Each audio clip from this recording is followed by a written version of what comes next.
If he doesn't somehow do well, we should tell him in advance, like, here's the banter that you say is like trash talk / an excuse. You just go like, but I don't understand. I've played dozens of games against Evi's Kisante, and I was able to, just do some. This is going to be another episode of the Best Damn League Show, period. Obviously, just me and Dom again. Yamato had to go back. Be a content creator, not appear on this show anymore. Although he did a good job. He did a pretty good job. Here's the only thing I've realised, though, Dom. He is actually also, I think, personally, just like Grabs, I think he's really good at playing defense for his players. But I have noticed part of his secret is he's really good at just like never letting the sentence end, if you know what I mean. Like every time you think like, right, I'll jump in now, he just says some more stuff. And because it's always like so like well phrased and elegant, you just start like, it's like, where do I get in here? Like he's making a whole like long point about like, psychology and the way like you trust. And it's like, oh, he is good at it, mate. He is good. He's legit. He's good. Yeah, it's crazy because I do a lot of live views with him, so I spend a decent amount of time with Yamato, and that guy is completely unhinged on live views, man. He's talking about how he's like, yeah, you guys were my kids, you guys were in my nutsack when I like, and we're like, what the fuck? Like, okay. That's like the darkest. Oh, that must just be the player side of him that comes out from back in the day, right? He must have just battened that down when he's a coach. He's like, yeah, I wore a tracksuit on the broadcast to show off my schmeat. It's like, man, I'm like, all right. Okay, Yamato, like, right, all right, fucking hell, all right. Right, here's the thing. For this episode, I actually think it's a perfect time, by the way, to have a two-man episode. Because even though everyone else is like, yeah, look, everyone's loving the whiplash of these crazy BO1 results. Like, by the way, there's the first thing we could say at the outset.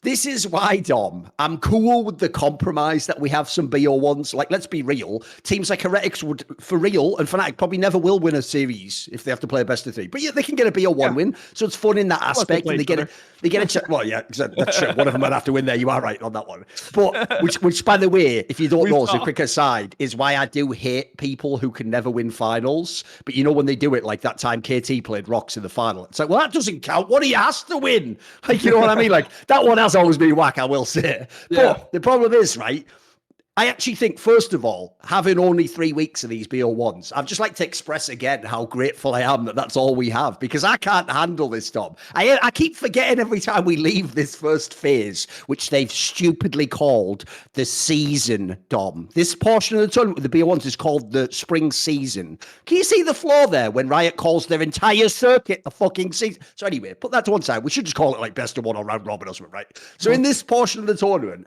the reason why I'm so glad it only last 3 weeks is because if you remember, dude, it used to be like this every week for like 9 weeks in LEC. Like every week people would be like, well, my opinions from last week, they're upside down now. Everyone who said that was wrong. And it's like, bloody hell, every week after a BO1. So I'm glad that's out of the way. But I think there are so many topics we could dive into here. And I feel like too many people are still trying to make like the whiplash results. Like they're just riding these hype trains too hard. Like you can't tell me, Dom. Let's just start out with the big one. I don't want to hear a single slander against Vitality outside of draft this week, Dom. I'm telling you straight up. Like, I know there must be people, either upset haters or Fnatic fans, or maybe like super hardcore G2 fans. But if you're not in those 3 groups, why would you hate on Vitality after this week? Like, are you in a different boat than me, Dom? Because when I look at it, like, first of all, they did absolutely beat one of the best teams in the league in SK. And they even beat them with the bot lane, dude, which is the whole strength of SK. That's a good thing. Secondly, they lost to G2. We'll get into that because it's an amazing game. It was so, and by the way, one of the most like constantly back and forth games you'll ever see, where like even the individual outplays and kills could all go the other way. Oh, it was mental, that game. It was a really good match. And also, losing to G2 is hardly a diss if you're Vitality. And then the last one, right? They lost to Astralis.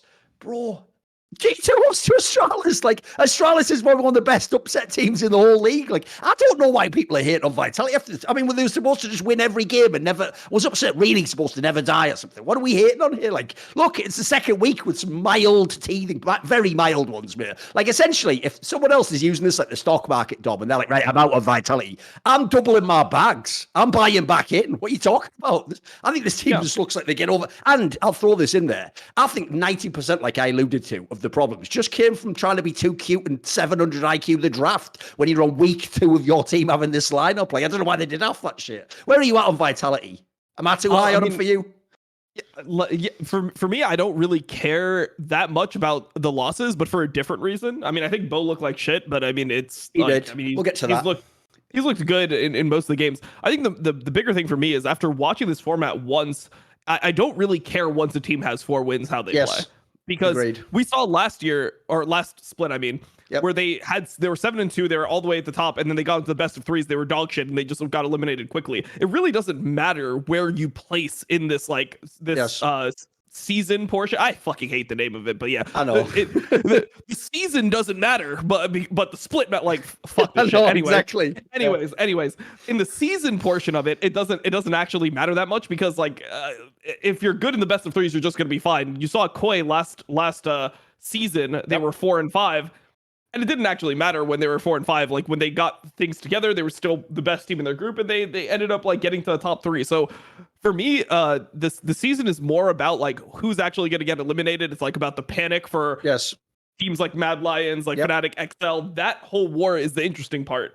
For me, all the top teams, like I don't give like 2 fucks about them. I don't think that just because BDS is tied with Vitality and G2, somehow BDS is going to be a better team than Vitality and G2 in the next stage. I still see the flaws with the team. So I think the first time I watched it, I cared a lot more about the best of ones because placement used to matter a lot more. But as long as you're top 8, if you get to 4 wins, that's going to be the break. But it's almost impossible to get to 4 wins and not make it to the next stage. So they should be completely fine. All these teams that already are up here, they probably all should qualify.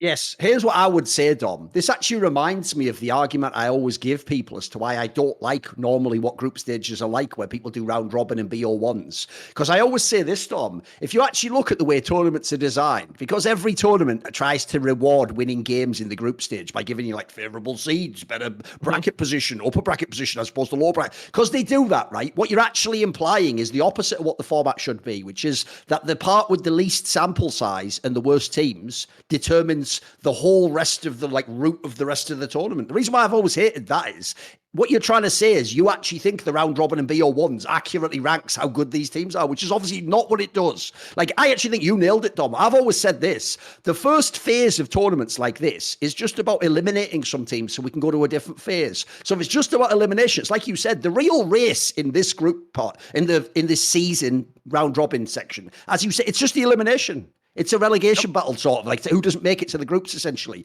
And so, actually, the funny thing is, by the way, it's going to be one of the best ones of those ever because we've got all these teams. Remember, technically, almost every team could go out still, but it's obviously mainly that group at the bottom that we all know are pretty bad, and you can see by the eye test they all suck. But it's about who plays who, and then let's be real. If you look at the last week, it's about things like who beats Heretics and Astralis, or does Astralis get wins over everyone? You know what I mean? Like, there's so many permutations. So I agree. That actually makes it more interesting. And by the way, the reason that suggests the format is way better because it actually gives you a reason to care about these teams at the bottom now. Remember, before, cutoff for playoffs was too high. It was 6. So that meant in the old format, like, there would be no excitement around Fnatic and Heretics. They wouldn't make it. They'd have had to have the perfect run at the end of this portion, right? So you wouldn't care about that. And more importantly, you couldn't get relegated anyway in LEC anymore. So no one really cared. Once you became the last team, if you were like what XL was last split, no one gives a shit if there'd been 5 more weeks after that. Like, it's over. You're like 1-7. It's done. Like, who gives a shit? So it's actually given a new reason to care about these bottom teams. And then the cool thing is, it's like fucking one of those like reality shows. We just like say goodbye to them when they're voted off the island. Like, right, see ya, you two didn't make it.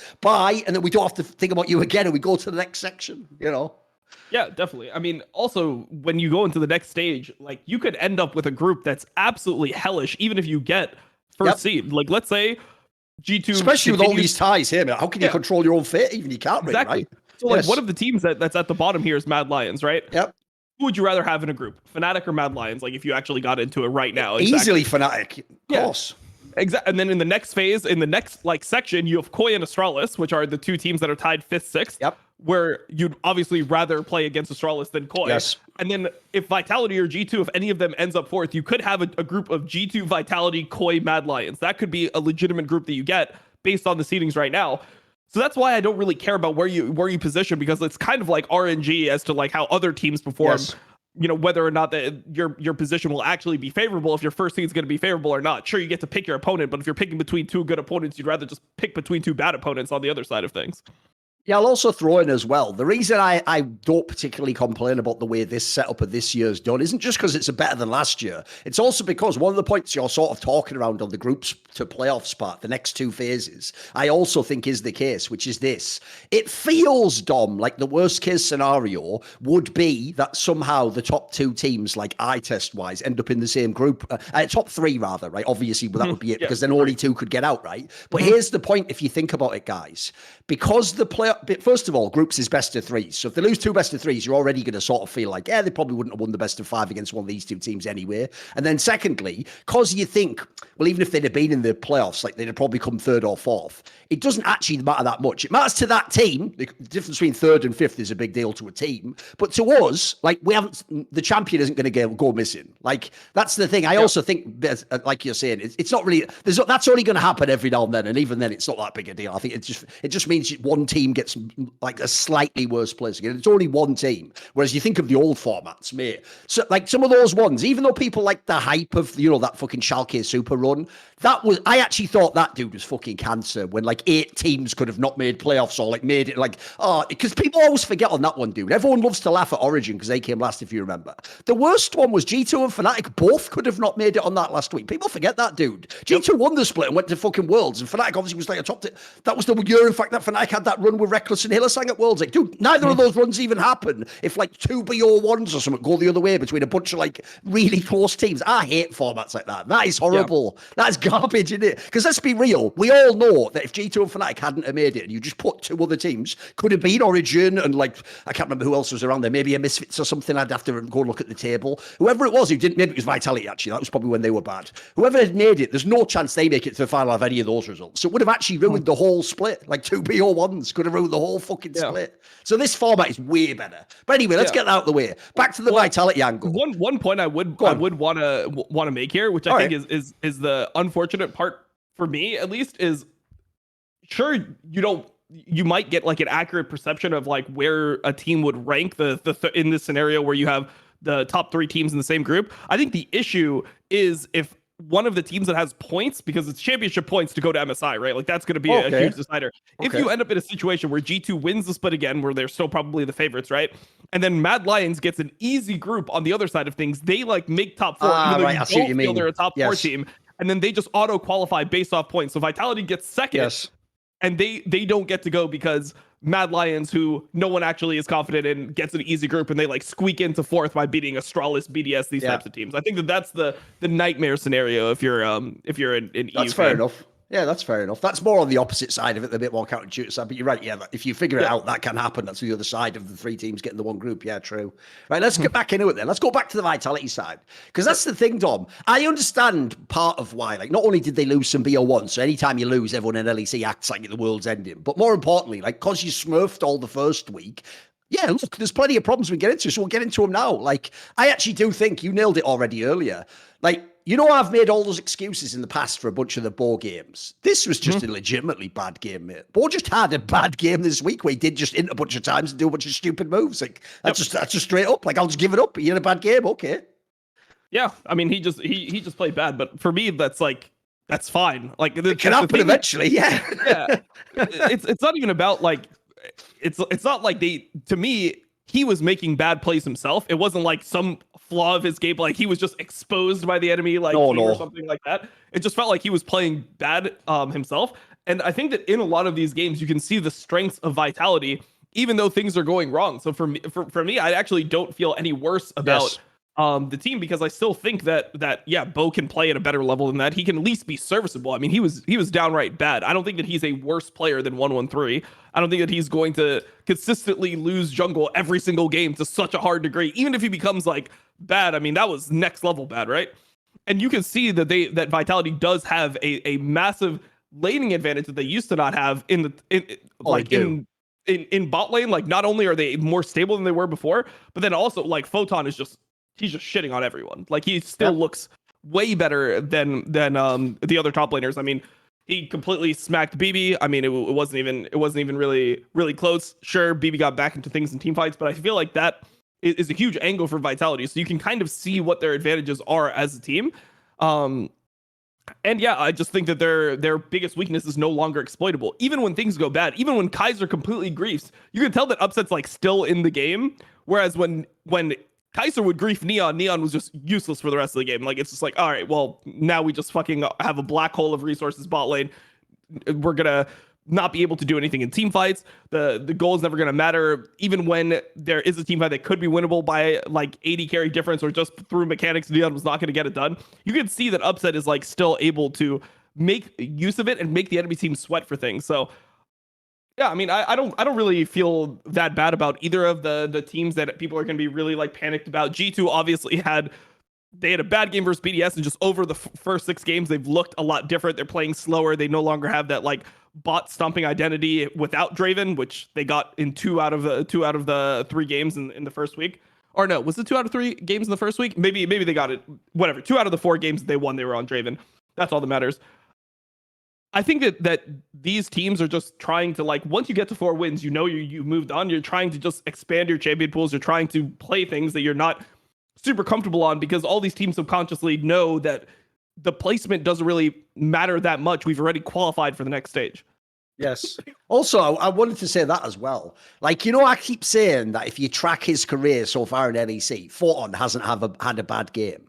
It's sort of still true, because even in the G2 game where like he didn't make use of what was actually like a nice lead on Camille, that if, like, I was saying this to Monty Dom, if that's the LPL, I'm sorry, they just win the game off that, mate. Like, you would use that lead hard and you would just fucking side lane, like you would just be so strong. But they sort of threw that lead away that they had in the game that obviously they ended up losing, right? That's only like, that's not even like he entered. He just didn't use his lead. Like, if that's your bad game, this guy really is just cracked out of control. Like, let's be real. After what I've seen, all of last split and then this one, he's going to be the best top laner again, dude. Like, he just is. Like, that's even why when they face G2 in a best of 5, it's going to be very interesting because, quite frankly, they have the edge in top lane now. Like, that's a really interesting matchup for a real best of 5. And this was a great fucking preview, by the way, if we end up seeing this in the final or something. What a banger match. Like I said, so many back and forth players. It was actually just, funny enough, it wasn't even, I didn't even think beyond draft. It wasn't even like some tactical war. It was just fucking people trying to mechanically outplay each other and do like fancy moves. It was sick. I liked it. Yeah, and I think the thing about Photon is that he could play the whole roster of champions. Like, you pretty much have to ban his Jax. I mean, he just looks different on Jax than any other top laner in the LEC. If you compare Photon Jax to Broken Blade Jax, it's a completely different ballgame. You got to see them play the same matchup. And one time, you know, the Jax was shitting on the Gnar. Then you go into the next game and BB's getting shit on by a Gnar. So you have to ban his Jax, probably. He's really good at Camille. He can play Jace. He can play Darius. He can play Gwen if you play. Even his Gwen was cracked in the game they lost, mate. He was doing fucking mad damage, wasn't he? Yeah. Oh yeah. If they gave him the ability to like 1v9 a last fight, they just literally died before he had the chance to actually carry the fight. But I have confidence on him playing weak side tops. We saw him play Gragas in previous split, and he was completely fine on that. Like, he can play the whole roster of top lane champions. He can play Cassante as well. So you're not worried about him in any meta. You just feel like you're going to get an advantage no matter what. All you have to do is give him a counter pick. Give him a pick later on in the draft.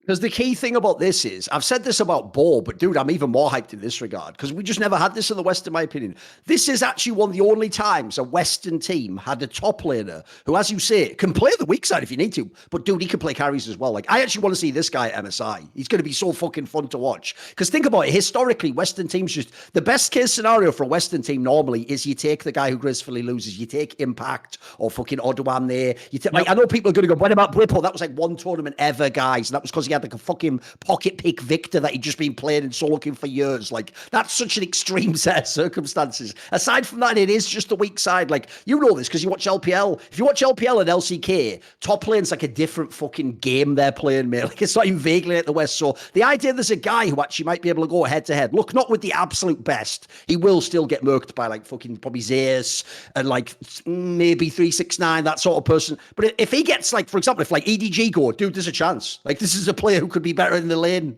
This is actually another really exciting sort of, I'm projecting ahead if they go to MSI, but if they do, this is a player who can make a difference for the West, I'm telling you. I hope so. Because I feel like the worst look is that if Vitality ends up going and Photon shows up and he's just been dicking LEC with all his carry picks, and then he plays carry picks into people like Ale and 369 and he's just getting absolutely dicked. Like that. Sure. That is when I am pretty concerned for the region, because I do think top lane is really weak in the West. Like I don't know, when you watch the games, you don't feel like top laners are good. You know, you have the weak side top laners, which essentially just means that they suck at carries, because you see the weak side top laners try to play carries and it always looks bad. Like we saw, what did we say? We saw IWillDominate Jax versus Darius versus Adam Darius. He was getting completely shit on. It's like, if you're not making the Jax versus Darius work, like versus Adam, what happens when you play against a player that's much better and he plays a champion that's better than Darius, where there's actually like no counterplay and you actually have to lose gracefully on a carry pick and then win through like splitting and not win through frontlining for your team. So I'm still not sold that he'll just be able to match. I just want to see if he does, because if he does, yeah, then things are winnable. If not, it's going to be a rough year again for the West. If he doesn't somehow do well, we should tell him in advance, like, here's the banter that you say is like trash talk / an excuse. You just go like, but I don't understand. I've played dozens of games against Evi's Kisante, and I was able to, just do some, because the joke is like, that's his practice. Yeah, isn't it? Like, you know what I mean? Like, when he won, I thought it was amazing. I thought I was smurfing. What the hell? Like, I mean, even the like weak side top laners look different. Like, so I'm a huge OMG fan. Everyone knows that I'm a huge OMG fan. OMG's top laner Shanji, I think that like the things that he would do on Cassante makes you realize how fucking bad Evi really is. You're like, oh my god, wait, that's what the champion is capable of? Yeah. Post nerf, how broken was the Cassante that Evi was playing, where he was just like getting a couple kills here and there and then like existing in a team fight? How fucking broken was that version of Cassante when you see a Cassante played right now? So man, like I'm still scared for top lane. I think there's like a couple top laners that maybe he could do well into. So when you look at like the LPL, right, another top laner that might end up making it would be Zika from LNG. That's an obvious one. Yeah. LNG is doing pretty well right now. I mean, they're top 3. They're top definitely top 3 team. They're a dark horse to win. Yeah. Yeah, they're a dark horse. Well, I mean, also they might just have like bracket position, which is obviously really fucking OP. Like if you're insta double elimination, I mean, you're essentially guaranteed top 4, so it's not that hard to get top 2. I could see maybe somebody like that being contestable. Maybe somebody like, I'm not a Doran fan. I don't really like Doran that much. Kana, I also think are not. Kana like, could definitely get it potentially if you've seen his career. Yeah, maybe. But I'm still shitting my pants. I'm just trying to imagine a world where you have like Broken Blade playing his Jax against Zeus playing like Jace or some shit. Well, and here's the thing, you nailed it, mate. I know what you mean. There's still some slight concerns, but I'd put all your worries into your boy Broken Blade's basket, because I'm worried about him, mate. Like, it's just got to turn around eventually, BB. Listen, I actually think, by the way, I like his personality. I think he's a good player, but there's been some bad international runs, boys. They didn't look good. They did not look good. It's been bad for I think BB's just laning a lot worse than he used to. He used to be really good in lane, like for EU standards at least. That was one of his huge strengths. And now it feels like he's kind of the opposite, where he's good outside of lane. Like he's good at interacting with his team. Yes. Like he understands what he needs to do in team fights, but I just feel like his laning, it's just you're going into every single game for a G2 and being like, I hope BB doesn't get too far behind this game, because there's some games where he's so far behind that it feels almost unwinnable. Yes. This is the best damn league show, period. And if you enjoy smoking cannabis products, we want you to enjoy the best damn smoking experience, period. Spitting hot fire is all well and good on talk shows, but rather than put up with the annoyance of hot, irritating smoke burning your lungs when you smoke your pipe, bong, or bubbler, level up your enjoyment with Freeze Pipe. The food-safe glycerin chamber goes into the freezer for a mere hour, after which it can cool your smoke by over 300 degrees for a superior experience that's more of a quality of life upgrade than bringing in Leader to replace Dayor in the mid lane. What's more, you can get a discount on your order by using the code LFN for 10% off at thefreezepipe.com. Now that's cooler than Upset, Europe's best ADC, being on one of Europe's elite teams again. Thefreezepipe.com, code LFN for 10% off. Right, let's do it. Let's flip to the other side, because obviously a team we have to discuss is Mad Lions, right? Because somehow Mad Lions have fucked up so much, they really are legitimately in position to not make it. Now, if you look at the strength of schedule of who plays who, they probably will make it. Like, spoiler, luckily, it probably will still be the teams that you think suck that won't make it through. They actually, if you look at, like, the week sort of paid out. I mean, we made the point last week. Even though Fnatic did win some games, like, that was the minimum you had to do just to stay in competition at this point in time. So, like, I think Mad Lions is still going to make it through. But quite frankly, Dom, with the form they've had these first 2 weeks, they could be one of the worst teams in the group stage. They look really fucking bad, mate. Yeah, they throw every single advantage that they have in games. So I don't know. I don't know what's wrong with Mad. Really, it just feels like all the players are kind of coin flip players when you think about them. Carzzy, Hilly, even Niski to some degree, and it feels like they're all just like flipping tails at the fucking wrong time over and over again. So it's strange because you'd think that Mad Lions would actually get benefit from the meta shift. I mean, if you think about what was happening in winter, you had what was the most played? You had Yuumi played all the time, like or band. You had Ashe support. You know, you had Lulu played all the time. It was Lulu, fucking Zeri, Nami. Like these were the laners that were being played. And right now we're in a Hillsong meta. I mean, it's Rakan first pick meta. Yep. That used to be something that was specific to Europe, where Hilly was so good at Rakan that they would start first picking Rakan, and then everyone would adapt, and then people would just be like, "Fuck, I guess Rakan's just OP." He would be the one that would start the whole mindset of the region, and it just feels way different now watching Hilly play. Also, he's trying to play Renata, which is good into what other teams are playing conceptually, but it just doesn't feel like it's Hillsong style. I'd much rather see him just play engage versus engage, and then just be the better engager, even though that's not maybe conceptually correct. But yeah, I mean, they had some bad losses. I mean, you can't lose to XL and Heretics in the same week. Like their week was Astralis, XL, Heretics, and they ended up 1-2. That is by the way, pretty inexcusable. Of all of them, I also thought that XL win was like, that's not even that good a win for XL guys. Like that was one where if you're Mad Lions, it's like they had like essentially if you didn't watch the game, they just had no protocols around when to like take fights around Dragon and stuff like that. None of those engages make any sense, mate. Or why they thought they could be engaged into and hold a position. Oh, it didn't make any sense. Like they essentially made Vetheo look like he's good on James. He isn't.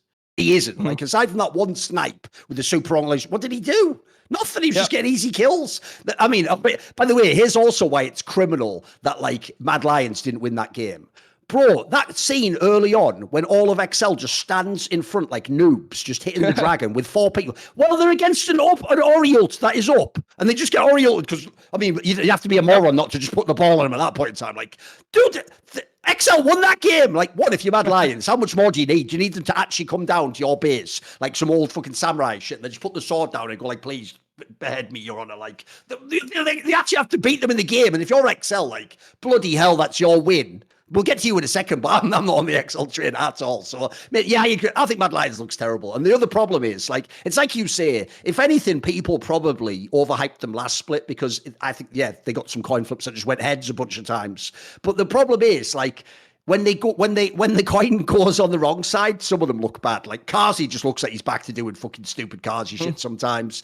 I'm with you. Like Niski, it's definitely not playing at the level he was last split. His levels dropped down a lot more. And the problem now is he still does the int, but he doesn't do the big carry out play before, you know. So it's rough. The only thing that'll save them, in my opinion, is there's so many bad teams or teams that are in danger at this point, this split. So they're still going to make through, I think. Yeah, it just depends on how bad other teams do because, I mean, I wouldn't put it past Fnatic and Heretics to both go 0-3. I don't see why they both could not go 0-3. I mean, it might just be enough to win one game and make it. I think so. Like these games are pretty easy for them. I mean, they play Fnatic. To me, they just have to beat Fnatic basically. If they do that, they go certainly through. Come on. Yeah, that it should be fine for them. Also, their game versus XL that they played, I feel like that was the most XL draft they could ever get because they literally had the tank top for IWDominate. Yes. They have the Maokai for Xerxes. Yep. So Xerxes is able to just, he doesn't have any pressure to like make plays, which is what Xerxes sucks at pretty much right now. And then they have the Soraka versus Lulu. Of course you'd love to play Soraka into Hillsong Lulu. Hillsong is going to play Lulu like an engage support. Like you'll get the most value out of Soraka that you'll ever get. So I thought that their draft into XL, I mean, I think XL just completely outdrafted them, especially considering what XL is good. I don't even know if it's what XL is good at, what XL is capable of, like what they're able to do, I guess. Yeah, exactly. So it's a bad loss. Also, one thing I'll say about that game is that was probably the first game that Patrick actually looked decent the whole year up until this point. This was the first time where you actually looked at it and you're like, oh shit, Patrick's like, he's they had a pretty nice sick outplay when they came to like the mid lane or whatever. He had some good moves. Yeah, nice kill on Elyoya. Also, back to the Mad Lions thing. I think Elyoya is really struggling, and when Elyoya struggles, this team has no shot. Like he's the guy that's supposed to be consistent, that's supposed to be always good. If he's not having, he's the real best player on that team. Let's be real. Yeah, he's the person that's supposed to be special, and he's having some really awful games. I mean, he pretty much solo through the the last game of the week versus Heretics. Like, it was, I don't know what he was doing in this game. So I mean, if he turns it around and just plays okay, I would be, yeah, I'd be pretty confident in them just making it on. By the way, let's just do the XL topic and see if we've brought it up already. Like, the problem is, like I say, that should be, on paper, one of the best wins this XL team's had. Like, I should be so buoyed up by that and believing now when they bring in IWDominate, it's going to be awesome. Like, I'm not really. Like, that was kind of a lackluster fucking game, quite frankly. Well, like I said, XL didn't position well themselves. It didn't like necessarily seem like they always made it, like, the right plays. They did some weird, like, uncoordinated moves. It didn't make a lot of sense. And then you add in, like, and by the way, this is a game where they even uncharacteristically, unlike XL, like, I actually thought that early roam that, like, Limit did that got them that kill in mid lane when they, like, reversed the gang. That would never happen normally for XL. That's like a massive boon. You got basically a few advantages early, and even then it still was like a drag out fucking game. So it's like, I don't know, mate. The problem is everyone's going to get hyped about this IWDominate move. Here's the problem I have with that. Why are people acting like this is IWDominate coming out of a time machine from when he was in Schalke? Like, IWDominate looked pretty... If you didn't watch LCS, that last split he played in 100 Thieves was bad, guys. It was fucking bad. And remember, that was when... the mid lane talent in LCS at the time was pretty weak. Like, it was actually when, like, Bjergsen wasn't even playing well, but he was, like, top 3 mid still, and fucking Takui was the other one. Like, that was a bad meta of mid laners, and he still was one of the worst. Like, for me, he's one of the reasons 100 Thieves couldn't win another title, mate. Like, I get why people want to change him for Vetheo, because Vetheo's have massive problems, just like he's good anyway. But if people are super hyped that it's going to make XL go up, I don't think it is, mate. Like, I think if they make it to groups, and I think they might actually, even though they're also a team that has a chance not to make it, if they make it to groups, I think they're going to be one of the worst teams too. Yeah, definitely they're going to be one of the worst teams. You saw all the bad parts of XL in that final game that they played. My God, that one was tough terrible to watch. They just did nothing and lost. They actually did nothing and lost. The joke is that I had a bet, which was that they would win. I gave them a 6.5 kill handicap, right? So okay. Yeah, I gave them a 6.5 kill handicap. They didn't get 1 kill and they actually hit. And the bet actually hit, even though they didn't get 1 kill. So stupid. because they actually do nothing to that degree where they don't even they just let their Nexus die before they've even had like the whole team die once. Like, it was actually just so insane that game actually played out the way it did. And that's exactly what you see from XL. This is a team that are so passive, and just the way they play the game is not even good. At least when you had those old boring teams, like you had Origin or you had like old Splice, you had those copy teams, you'd at least feel like they had pretty good macro. They were just kind of like pussies about how they played the game. XL just has bad macro. Like, they just do the wrong things. That's the worst part as well. It's not even like they can do that bullshit if we're just scaling. You wouldn't know what to do if you had scaling, mate. You'd be done. As you've seen, they can't win a late game either. Like, they've got no strengths anywhere in the game against anyone good. Yeah, no, it's fucking crazy to just watch the way they played. I mean, that situation that they gave up a full bot lane turret to Draven, and then they lost the 3v2 topside and didn't even get Herald. Like, I wanted to just ask Xerxes, like, what are you thinking in this game? What are you thinking in this game when you're giving the enemy team a Draven, right? And then you're just going to put your bot lane down 1k gold. You're just going to give a full turret to contest Herald instead of just covering the bot dive. It makes no sense. Like, everyone knows how Draven is to play against. If you give Draven like a cash in, if you give him a big lead, champion is super impressive. But it's like he gave that lead to the Draven by trying to do Herald without even like cashing him in. So there was just a huge issue with how they decided to play that game out. And yeah, it just looked completely unwinnable. So by the way, as an aside, can we do a sidebar? Because here's the sidebar I want to do. Think of like last split as well, because they did it all the time then. Dom, we need to have some sort of intervention with these LEC coaches. Dude, especially in BO1s, why are you giving Dravens to the really good ADCs who play Draven?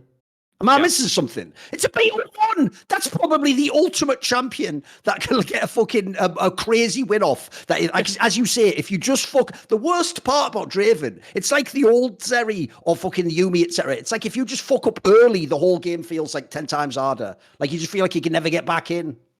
Yeah, I mean, the worst part is... the worst part is this. I would give up so many more power picks instead of that against the... Like, if you're against Hansarma, execute... These are the guys you don't give the Draven to. Why would you do it if you're a bad team? Why would you give them the Draven, mate? It doesn't make sense. Yeah, well, all the games are kind of blending together at some point, but here's the thing to remember. XL has done it twice. They're the team that's done it twice. So out of like the 3 really egregious Draven giveaways... Oh, it was them before as well, right? Yeah, they were the ones that gave it to Hans Sama. And I've heard from a little birdie that the reason that they did it is because they thought, oh, we can just pick it. They won't first pick it. Oh my God, right. But yeah, Hans might just not pick Draven because last time, like, because they played it earlier So that mad week. at it. And Hans didn't first pick it in that game. I think they got it on like 2-3 or something. So they're like, oh, we can actually get it here instead. And then they just first pick it. They're like, oh, well, shit, we're actually fucked. And then Classic they did blunder. it again this week. Classic draft blunder. Yeah, I mean, they just have this idea that they can just get through it. I mean, the way that Draven is getting through, it's so strange. So you have that from XL where they're like, I don't know if Hans will first pick it. I don't like. Maybe he just doesn't want to win this game, so like he'll want to play against it. It's just I like the way you always, ass. dude. It's the way you always do it on Twitter. Because on Twitter, everyone sounds like more petty and pissy and shitty, but that's like our strength into it, so we lean into it, right? I just like the way you did that tweet where it's like, I can't remember when you did it. It might be at the beginning of the week. It's that tweet you did where it's like, let's just give Hans Sama like Draven one more time just to check if he's actually good on it or not. Yeah, bro, we've been watching it for years, Smurf. Like the joke is they must just only be looking up the Team Liquid VODs because otherwise it's inexplicable. Like, hey, look, if you watched him in Team Liquid, you would think he didn't know how to play the champion. He wasn't even getting Draven bans. If you watch him in any other team he ever played in, including last split, he is so broken on that one champion. It's nuts, mate. It's ridiculous. Like, I've never seen someone who was a specialist on a champion just get it given this many times. It's nuts. It's so nuts. I mean, it's even deeper than that, right? Because it's not just that Hans is a Draven specialist. It's that's G2's whole identity. It was like smashing bot, playing through bot, diving bot, leave Broken Blade on a fucking island. Like, hopefully he does well. He probably won't, but like he'll be good in team fights. It doesn't matter. Their whole identity is like they are a Draven team. Even when they play other champions, they're just trying to pick other things that can do the shit that Draven can do. They're picking Kalista, they're picking Samira.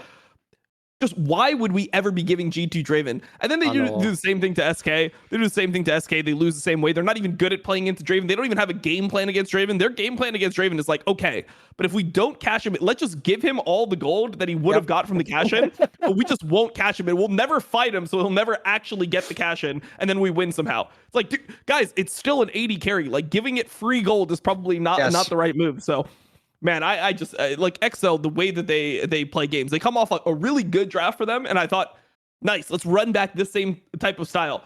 If Maokai is now coming back into the meta as a Moonstone Redemption champ, that sounds perfect for Xerxes. He was always the Ivern player, right? This is just a different tree. It's the same type of shit. You're playing the same fucking game, right? Like it's just a different version of Ivern. I would love to see him lean into that, play these champions that are useful, that have utility, so that he doesn't actually have to gank. He doesn't need to get leads, and make the game like more slow paced, more of their style. They made the game the worst for them possible by giving over Draven. They're the worst team to actually play into this because they're the team that will roll over and die. So, man, like, watching XL play, it's so frustrating because they'll have one good draft and you'll think, oh, this team actually is pretty good. Okay, they have like a new coach. Like, he seems pretty smart. From like I've seen him speak about the game multiple times. He seems pretty smart. Okay, maybe he's helping them out with some things. And then the next game, they'll just have like the most idiotic draft of all time. And you're like, yeah, maybe it's just fucking doomed for this team. And I don't even know if that's a coach problem. Could be just the players. You know, a lot of players have egos. Oh, I can play into Draven. Like, I mean, I played with Piglet. I know about giving Draven, playing like Vayne into it and shit. I know how that shit works. But at this point, I just don't see why they're not just 1, 2, 3 banning it. I mean, they're going to be playing against other people that have the ability to pick Draven in this next week.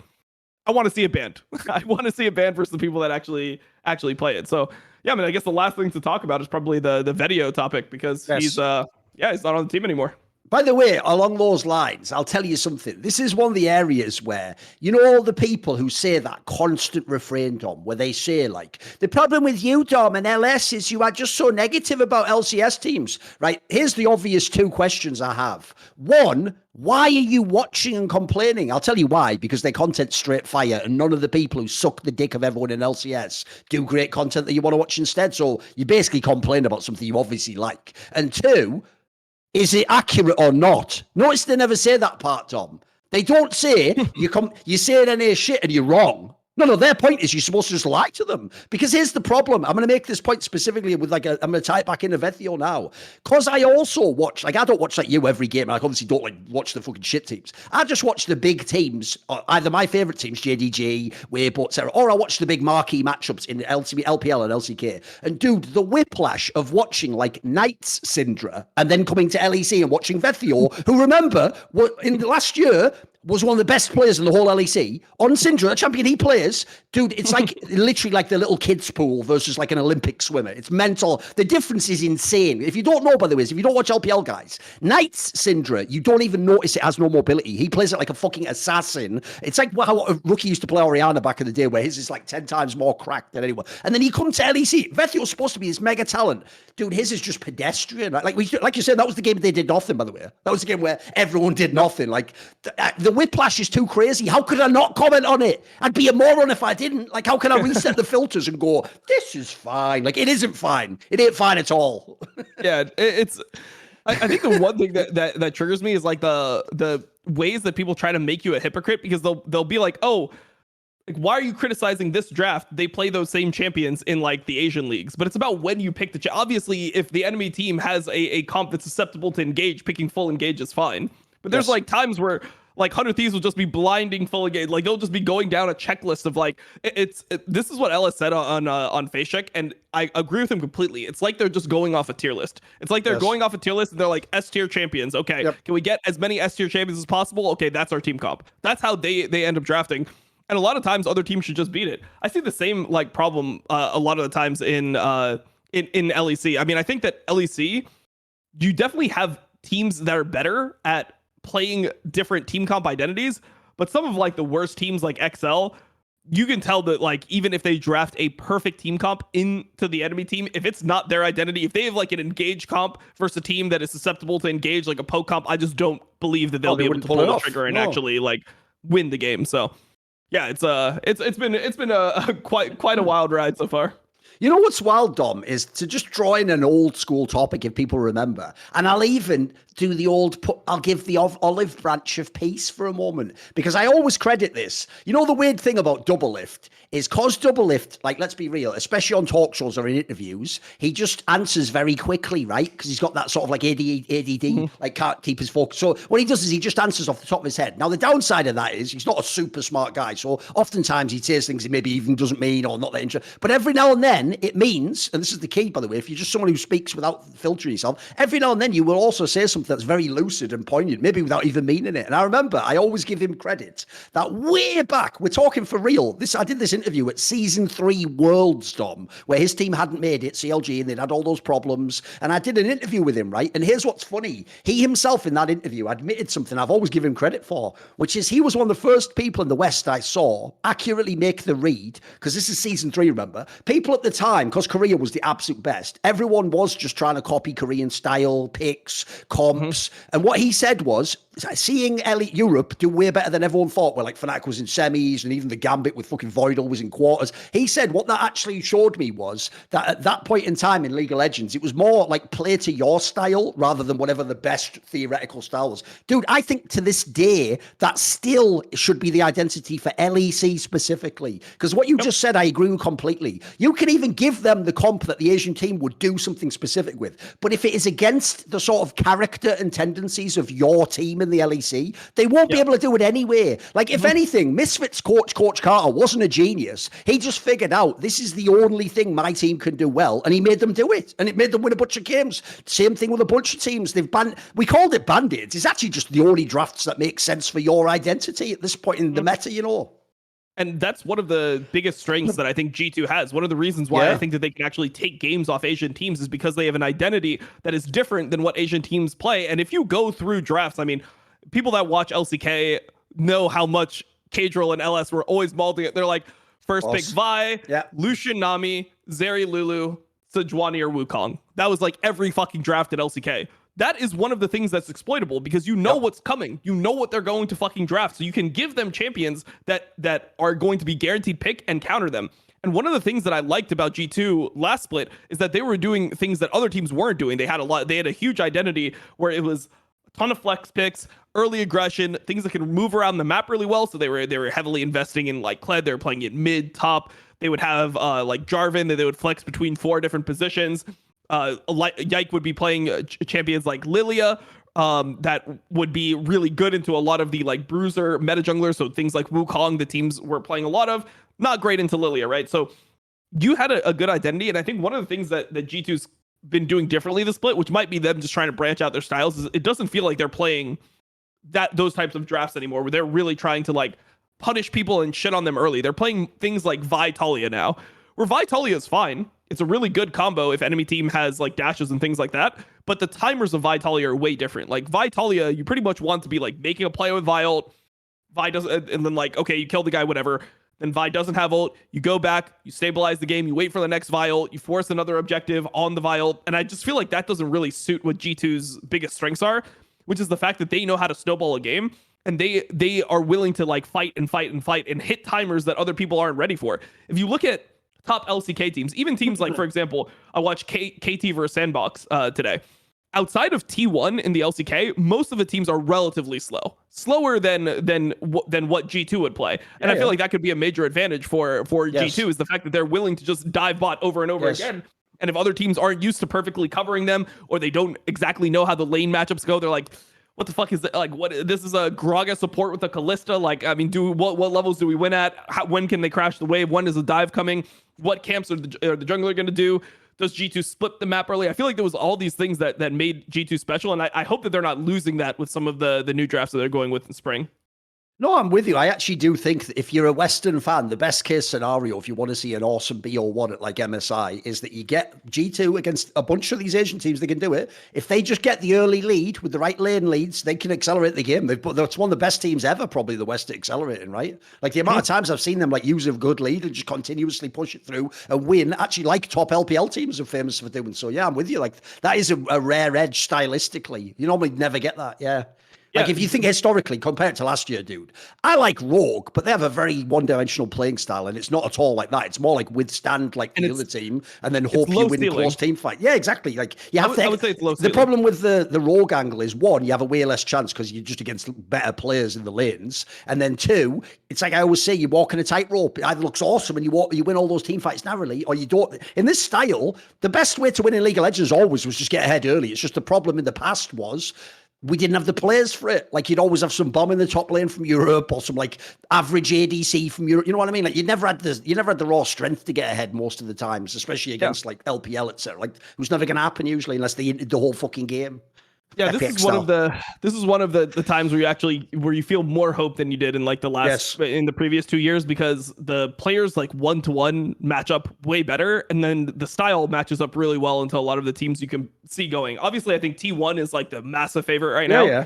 And then you have like teams like JDG that I think are also pretty hard for G2, but like the second seed from LPL, the second seed from LCK, those teams are pretty slow, assuming that it's like EDG or LNG. EDG and LNG, they might as well just be Korean teams with the way that they play. They're LCK teams, yes. Yeah, they might as well just be LCK teams, right?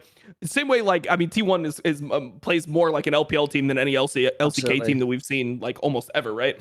But some of these other teams, Genji, KT, if you get into a dragon fight, if you're trying to play Vitalia, like I know G2, they're pretty good. If they could play Vitalia and probably beat the shit out of an NA team, I just don't think you want to like get into these like standoff dragon fights versus Genji, KT, EDG, LNG. Like that's what I'm scared of. I feel like they need to really just commit on their style, which is a high risk, right? It's higher ceiling, lower floor, but that's the way that you're actually going to be able to get something done. You're not going to beat these other teams straight up. Yes. Especially because, like, to round the point off, the problem with the Koi type teams is that's also exactly what all those top LCK teams are used to. They're used to the gentleman's agreement, which is I do the correct play A and you do the correct response to it. If you play like that, like, they're just trained to beat you, mate. Like, that's what they'd be beaten all year long. As you say, what you want to do is you want to be like the LPL was back in the day to get the upset. So you have to raise the variance of the game, which, as you say, drops the floor. It means you can have a terrible game where you look like shit, but you got to go for it to win the game. Yeah, I agree. You can't play peak League of Legends. and the variance is not only in gameplay, the variance is also in draft, because the things that G2 ends up doing, they put themselves in really complicated spots. Because if you think about how LCK drafts, right? A lot of their drafts up until this point, I mean, they're changing it up now because the meta is less decided on. But if you think about most of the split, right, where you're getting Zeri, Lulu, Lucian, Nami, it's very easy to draft because you already have your bot lane, you have your jungler, and then you're just picking like a solid blind top lane like Cassante or something, and then you're picking a counter pick mid, which is good for the game. Like, you know at least what position you're picking for. The thing about G2 is when they're doing their crazy drafts, they have 40 seconds, but their decision is not just what champion do we pick in this role. It's where do we put the champions that we already have? Like we might have a Jarvan, we might have a Gragas. The Gragas can go in minimum 3 lanes. The Jarvan can go in 4 lanes. They're willing to flex Kled into 2. BB's willing to play the Cassio top. I know he hasn't played it in LEC yet, but he's somebody who's known for playing like Cassio top in solo queue and stuff like that. He's actually pretty good at it. So there's your decision. Obvious joke there, I'll just insert, is that if BB locks Cassio top, EU fans will be what was it, jet lagged. Remember the old reference there? Season 5 MSI reference to Hooney when they did the lock in of the Cassiopeia or whatever it was. Yeah, remember that one? Yeah, no, the MSI, the TSM one. Yeah, MSI yeah. the one with Jat and Loco, the one where he said Fnatic crash and burn. Yeah. The Fnatic season 5 Tallahassee MSI. Why the fuck do they have MSI in Tallahassee? Still so bad in it, I know. It's so bad. It's so fucking stupid. If you know anything about America, that is like the least hype city you could ever get. That's like a college town essentially. Yeah. It's like FSU, whatever. I'm from Florida, so it just triggers me to that point. But the point that I'm trying to get at is you could completely botch a draft if you're trying to decide between like 2 people want the same champion. You're like, oh, we could put it support, we could put it mid, and then you end up like picking the wrong thing, and you're like, wait, hold on, we kind of got a comp that we're comfortable on, but like identity wise into the enemy comp, we just don't have a good answer to what they have. And this is something that occurs when you're having to do more than just pick a good champion in one role for one game, where you're just like, oh, they have a lot of like engage, so I can just pick this mid laner that's good into a lot of engage. They have a lot of dashes, we can just pick Talia, which is what other teams are doing. That's why a lot of other teams, Asian teams, draft the way they do, is because they want to have a good comp every time, and they're just going to rely on being able to outplay you because they're good players, rather than trying to get advantages through drafts. So, I mean, the whole thing about G2, not only is there variance in gameplay that we talked about, I think there's also a ton of variance in draft. There might even be more variance in your drafting than in your gameplay because of the fucking crazy decisions you have to make. It's 40 seconds, man. You don't have that much time to put a champion in 4 different roles, then think about what champion is best here, and then think about all the different, like, let's say you're looking for a counter pick to the enemy team comp. You're looking not just in a mid lane pool where it's like, oh, what's good into engage? Okay, like we got Veigar, Lissandra, like we could draft Talia. Like you're not doing that, right? You're doing it across multiple different roles. You might be talking about 15 different champions in a 40-second time span. By the way, one thing I want to ask you, just to throw it out there, is this. The weirdest thing about how Vetheo has been benched is the way he did those 2 tweets. He did one that was like, I'm really depressed right now, and I'm about, kind of a bit like what he did in winter when they were doing badly. That makes it seem like, because the news was technically still a rumor at the time, I mean, this might be when it just came out. Obviously, everyone was like, oh, well, that's why he's been benched then, he's depressed. But then he came out and did that follow-up tweet that's like, but by the way, like, this isn't my idea to be benched, which is like already one. The reason that's really weird if you're Vetheo was this. Look, even though I wouldn't claim to know his mind state, just because I've seen the way he's done tweets in the past when he lost, he tends to already have quite a sort of like maudlin tone, like that sort of like, oh, everything's going bad. And so that is already the way he is. And I've added it in the past. People who are French tend to be a little bit whiny like that anyway. But the reason I found it really weird that he would say that thing that it wasn't his choice is because, one, bro, read the room. In light of the whole Danny thing, which was only, remember, like a few weeks ago at this point in time, that story came out. Bro, you can't be saying publicly you're depressed and then thinking the team can keep playing you. Like, that's off the table now, boys. Like, we've gone through the looking glass. Like, the Danny scenario should have set the precedent for that already. You got to essentially honor the red flags that get raised. But even worse than that, right? Because he said that angle, though, what it made me think is this. Because he said like it wasn't his decision not to play, and XL tried in their statement to make it sound like he's just temporarily stepping out. He'll definitely be coming back. Here's my question to you. Do you think he comes back in this XL team, the one that apparently has made him depressed, or do you think he goes to another team? Because even though a lot of people will obviously just go super harsh and be like, he's garbage, get him out of LEC. Like, first of all, spoiler, he would be good in Heretics tomorrow with fucking Yankos. Like, there's definitely teams should take a try on him again. So what do you think happens to Vetheo? What do you think should happen to him? Oh, I'd love to see him on another team. I feel like this team's vibe is just not good for him. Like, I mean, just think about the personalities that you have on that team. Think about Odo, Xerxes, Patrick, and Limit. Like, you got a bunch of straight shooters on that team. And it's like, it seems like Vetheo is somebody who probably needs some level of coddling. So I think that it's just a bad look for him. Also, he's somebody who he's too much XL for XL. You know, like, he's the guy, like, he wants to be somebody who's farming, but you can't have everyone just farming and like just trying to scale into being a carry. You need some catalyst to actually like get the guy ahead. So yeah, the Heretics one I think works perfectly. I mean, to be honest, Ruby, he had one good Ari game, obviously, and it's the most recent one, so people are gonna remember that. He's been bad for the majority of the time. He's not a good player, no. He's not a good player. Their imports are trash. I mean, we had Peter Dunn on the show. I said it to his face. Their imports are trash. They should definitely go for a player like that who obviously could be there for a while, and then also Jankos is the perfect guy to enable you to actually be able to get ahead. He'll be the guy that will instill confidence, like, hey, we can fight this, like, just follow me, like, this is how we're gonna do it. He's just very confident in what he wants to do in the game. Also, personality wise, I feel like Jankos is the perfect guy to bring somebody like Vetheo like out of his shell, so to speak. So I definitely think it's good. One thing that I thought was really funny, which goes back to the rumors in the offseason, is when Vetheo announced, or when XL announced that Vetheo was stepping down, Niski added Mad Lions, because the whole trade that was about to go in the offseason was that Vetheo was talking to Mad Lions and XL. Right. Yes. And he decided to go to XL. And if he decided to go to Mad Lions, then Niski would have went to BDS. So there was like a whole like thing there. So that after like Vetheo got kicked, Niski got a shot in at his own org. He's like, hey, he's free. Like, he's like, hey man, like he's free. You wanted him. Like, the only problem with that is this. Look, that is good banter, but at the same time, Niski, it's a testament to how bad Vetheo's playing, that like there is no chance you get replaced by him by doing that banter. Like, if he was playing better, like I don't know, Niski, you're playing pretty bad right now yourself, mate. Like, it's good pants, but this ain't really the time to remind people other players are available for mid lane. Like, I'm just saying, I'd maybe do that after you win MVP or something, you know, like. Yeah, no, I mean, I thought it's a good fight. It's savage. It's pretty savage, though. I'll give him that. It's pretty funny. Because the other reason, I mean, the joke is, by the way, that's maybe the move that should have happened then, Dom. Because here's the other reason why I would like him to be. Look, on Heretics is they're bad, but another reason is that Peter Dunn. The other thing is, if he was on Mad Lions, think of like what you just said there as well. This isn't just a talent issue. Remember, one of the things I told you I brought in years ago, it's just I have a hard time remembering it because I go initially from player strength, then I go like stylistic aspects, and the third one is I call it personality balance. Well, when you look at it now, as you say, XL completely fails personality balance-wise. Not least because think of the original lineup. Dude, Vetheo and Targamas are both these sorts of guys who seem to get bummed out and depressed and are kind of downer characters.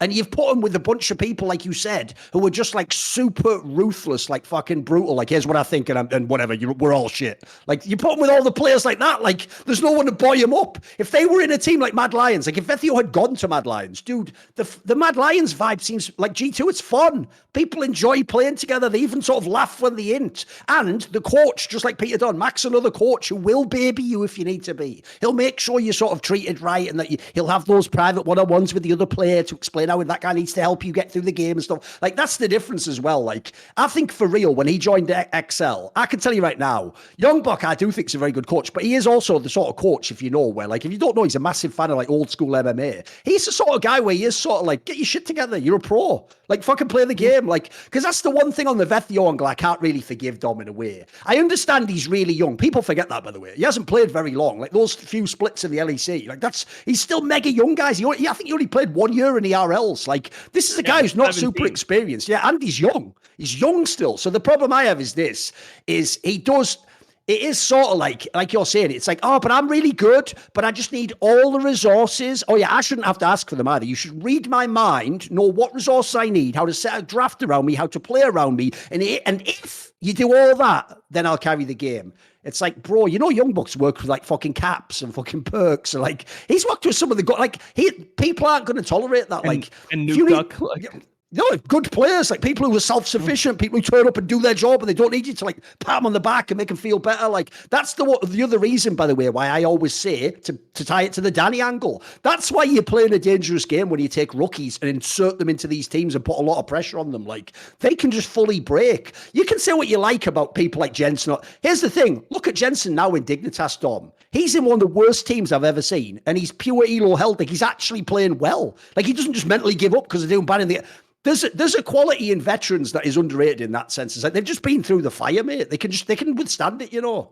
Yeah, and then there's also like the self-confidence that comes from just winning. Like, Jensen just won, so like he doesn't actually believe he's the problem. No, but you can hear even from Vetheo, like the way that he tweets. It's like, do I suck? Like, he's like the player like that loses a bunch of games and he's instantly just like questioning, like, maybe I was bad all along. Like, maybe I am a fraud, you know. That's the vibe that you get from just the way that he tweets and the way that he talks. I mean, they obviously had a bad winter split, and he's like, yeah, I'm like depressed from it. Like, I was depressed since winter. because of like my results, presumably. Yeah. So it's a pretty scary thing. But yeah, I mean, it's hard because when a player has like these types of issues, it's hard to then take a risk on him again because it feels like his value is just way lower than it was before. You know, he came off last year where it's MVP and all this stuff, and now you're in the situation where you're like, should he still be an LEC? And like, even if he is an LEC, should he even be in a good team? Maybe he should only be in a bad team. It's like he's going the Neon trajectory where you don't know where he can end up, but you just don't feel like he's suited for like the mega pressure. That's why, to me, it's like I'm looking more at lower teams where they can take a gamble, but if they have the right sort of veteran pieces, they can think they can recover him. Because I do think his talent's undeniable. Like, this is the problem I have with people changing their opinion too fast. Guys, you can't put together 3 straight splits like he did and just be a bad player. Like, he is clearly a very fucking talented League of Legends player. It's just that he apparently needs like the right sort of circumstances, setup, maybe personality. Like, look, that's a lot. But if you're a lower team, you can afford that. Like, that's what you can put all your eggs in the Vetheo basket and it might work. Because if it does work, you're going to be way better than whatever player you had instead, you know. I mean, the extreme example, look, I wouldn't put him on this team because this team would be terrible and all those other factors. Like, as much as leaders popping off now, like, leaders only here to get you some BO1 wins. Like, in the long run, I'd rather gamble on Vetheo than leader, you know. No hate to leader. Yeah, I wouldn't put him on that team, like I said. The Astralis team obviously would be terrible, but whatever. It depends on how good you actually think 113 is, because I feel like I still think he's terrible, dude. I mean, if 113 is not good, then I think you need somebody like Leader who's just like fucking confident, Yes. like, yo, let's like go fight them right now, because he needs to know when to fight. I feel like he's kind of he walks around the map, and I feel like he just wants to pick a fight, and if somebody's there with him, he'll do it. If somebody's not, he's going to pick the fight anyway and like lose you the whole game. So I'm not sure if that would be a good match for him, because it feels like then that you might end up in XL 2.0. I just mean in terms of when you're picking mid laners. If you were like picking like from a draft board of mid laners for next year, you'd pick Vetheo way before Leader. I'm not and, sure. And before Nukes, Nuclear in. I mean, there's still a whole bunch of players you'd pick in before. You know what I mean? Especially, by the way, if you have the right team, like I say, you know. Yeah, I think that BDS would suit him even better than Astralis, though. I think that's what you kind of need, where you have the confidence, everything's just kind of there, and they just put you in the game, and it's like you just need to play mid lane well. That's all you need to focus on. Like, you don't have to direct the team, you don't have to call for anything. Like, you just have to like sit there, focus on your lane, play mid lane well. You know, do what you're fucking known for. Lane well, good base timings, get strong.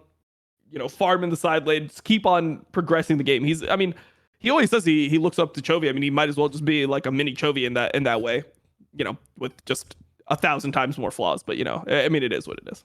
Yes, indeed. Right, what about this then?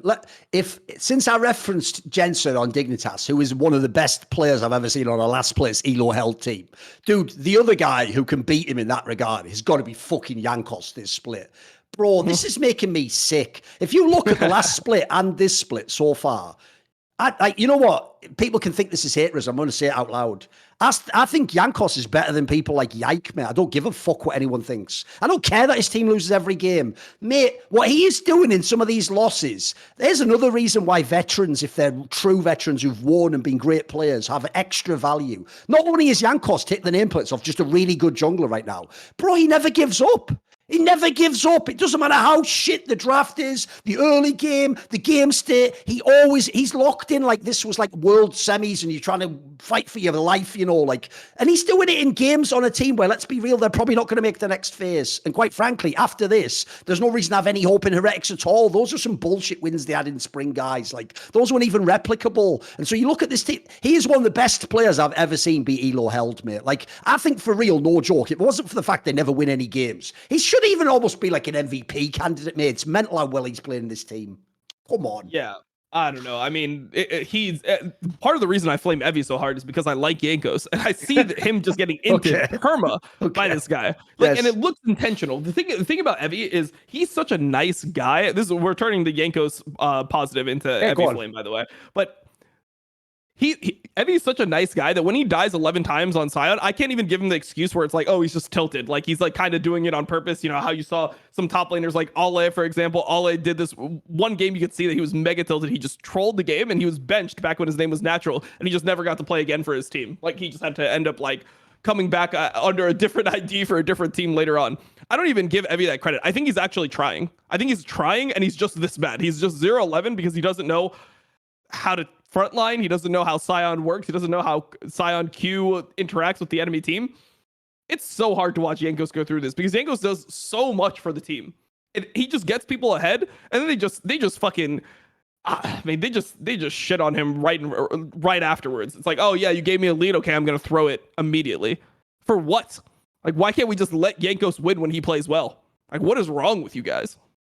Like, actually, the reason why I did the contrast with Yike is because I'm not joking, dude. When I watch Jankos play in Heretics, I start looking at the table and I'm like, bro, there's only basically like one or two teams I wouldn't put him on right now. Like, essentially, the only people I don't think I would even consider replacing is like Elyoya, fucking Bo, maybe Yike. That's it, though. That's the list. Like, every other fucking team, I'll take Jankos immediately, mate. Even teams that don't make sense, he's just playing so well. I believe he would find a way to adapt to them. You know what I mean? Like, maybe he wouldn't be the best stylistic fit for, like, Koi, for example, because he'd be a bit more, like, inspired. It wouldn't matter. He'd find a way to switch it up, and he'd just make it work for them as well. Like, this guy's too good. He's in the last place team, guys. He's too fucking good, mate. This is so gross.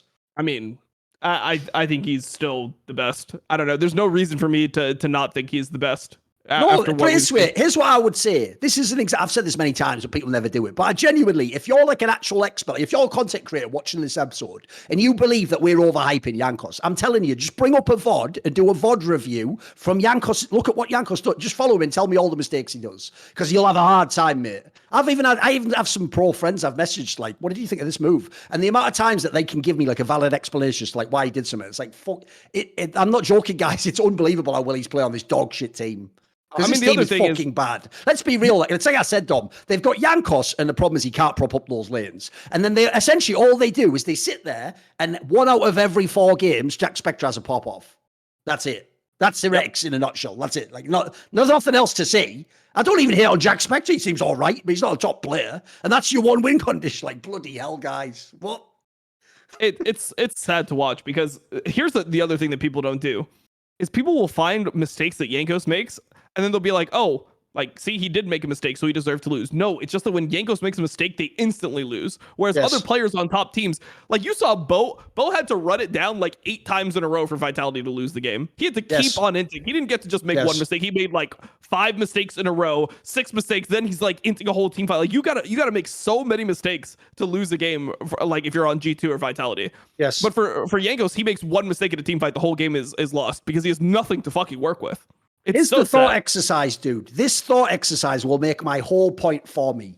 Right? Remember, because the Yike guy is himself a fairly inexperienced ERL player, Dom, there's a world where he might have ended up on a team like a Heretics or a BDS or something. Those are the sorts of teams typically the rookies go into. I mean, we even know in the offseason they were trying to get Elyoya into G2, not Yike. So if they'd have ended up in a scenario, Dom, imagine this scenario. Imagine instead of Jankos in Heretics, Yike's in Heretics, playing with Peter Dunn. Guys, he would look way worse in these fucking games. Way worse. 100%. In fact, he would just... Some of these games, by the way, I even think this would be really shit, because we've seen him in G2 look really good now. He would actually look terrible in Heretics, because some of these game states, like, what do? You have to be an insane veteran to even have an idea of a game plan to get out of the bloody hole that, like, Evie digs you into, and Ruby's doing nothing the whole game, by the way. Like I say, like, that would actually probably have ruined someone like Yike if they'd come into LEC, mate. It would just make everyone think he's bad, because remember, jungle is the ultimate role to look bad from when you're really good. If your players on your team int you with shit, the draft's terrible, like, it's probably the most hard-capped role in the game by other factors, right? That aren't in your control. Yeah, I would love to see Heretics without Jankos. I think they would literally not win a game. I think they would just actually just be 0-9 without Jankos on the team.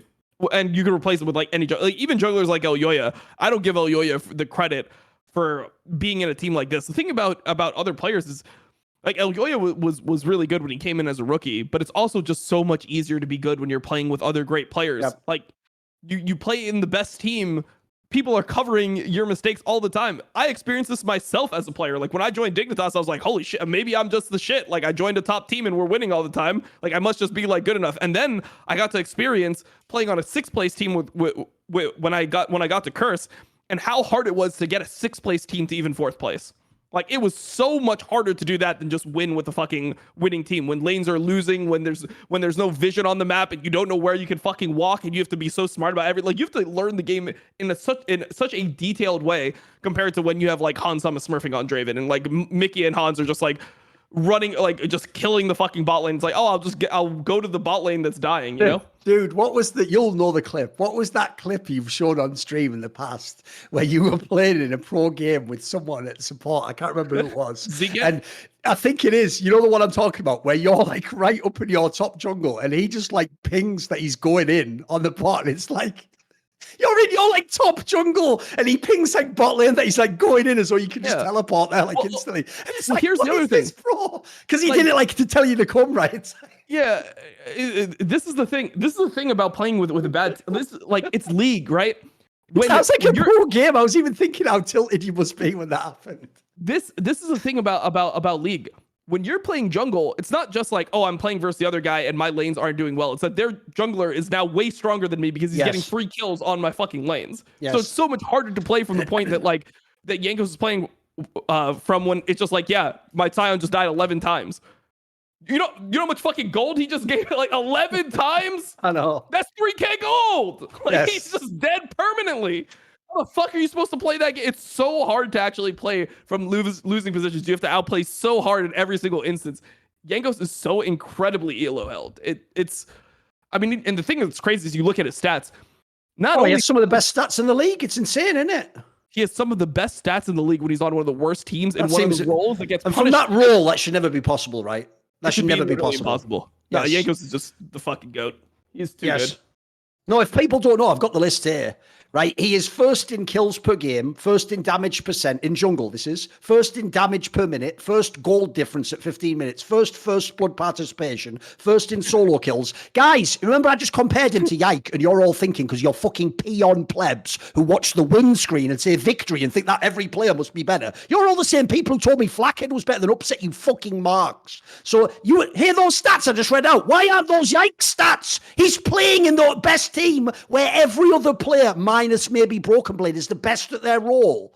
Give me a fucking break. Like, it's not to... Here's what they still don't get, Dom. I've yet to hate on Yike in this segment. This is about contrasting him with a reasonable example to show that someone in the best team maybe isn't even playing as well, or has an easier... It's better to say it has an easier set of circumstances. Doesn't have these nightmare quadratic equations to solve on the fly without a fucking piece of paper, as it were, you know, like... Yeah, and it's like... The thing that people care about is the mechanics of the player. Like, how do they maneuver their champion? And they just like think the other part of it is like, well, if you have the mechanics, the rest of it is easy to learn. So then you'll be able to like perform, which is way. Dude, that was one thing I have to give myself credit for, because I nailed this ages ago. I've told this story before, but I did this video for Real Dom in like season 5 or 6 or something. I made a video called The Mechanical Jungler like Paradox, or like Flaw, or Fallacy. I think it was Fallacy maybe. And the premise was, because I based it off, if people know, it's funny now because he's the opposite player. But back in the day, all Peanut had was the Lee Sin mechanics. He was just a cracked Lee Sin player back when he was on Najin and all those teams in Rocks eventually. Like, but he didn't have any of the brain. And if he wasn't basically feeling it on his champion, he could just throw the whole game in a big playoff series. And so I remember thinking the same thing. What everyone was doing was what you're talking about, Dom. I'll go from the other side, though. What they do is they see the old, broken down jungler like Xmithy, the brain jungler, and they go, oh,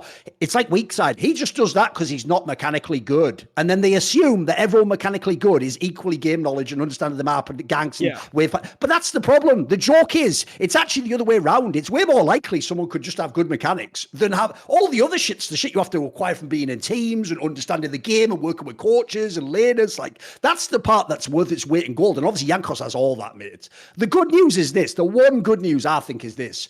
Surely everyone else in the league has to be seeing this and acknowledging it and seeing it in scrims. Like, surely he's going to get out of this elo hell, though. You know what I mean? Surely this has got to be the player someone buys. Come on.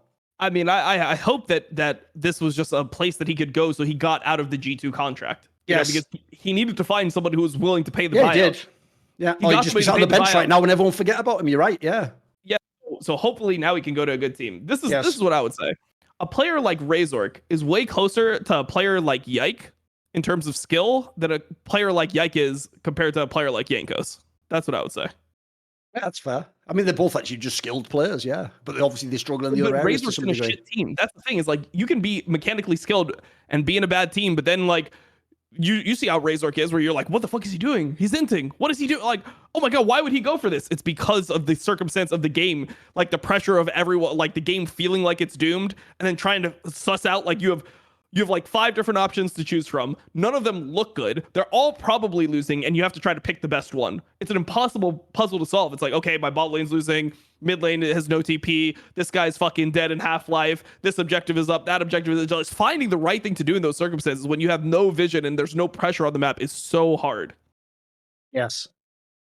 Right, what about this then? I think a team we should talk about now, because I don't think we have to talk about them much.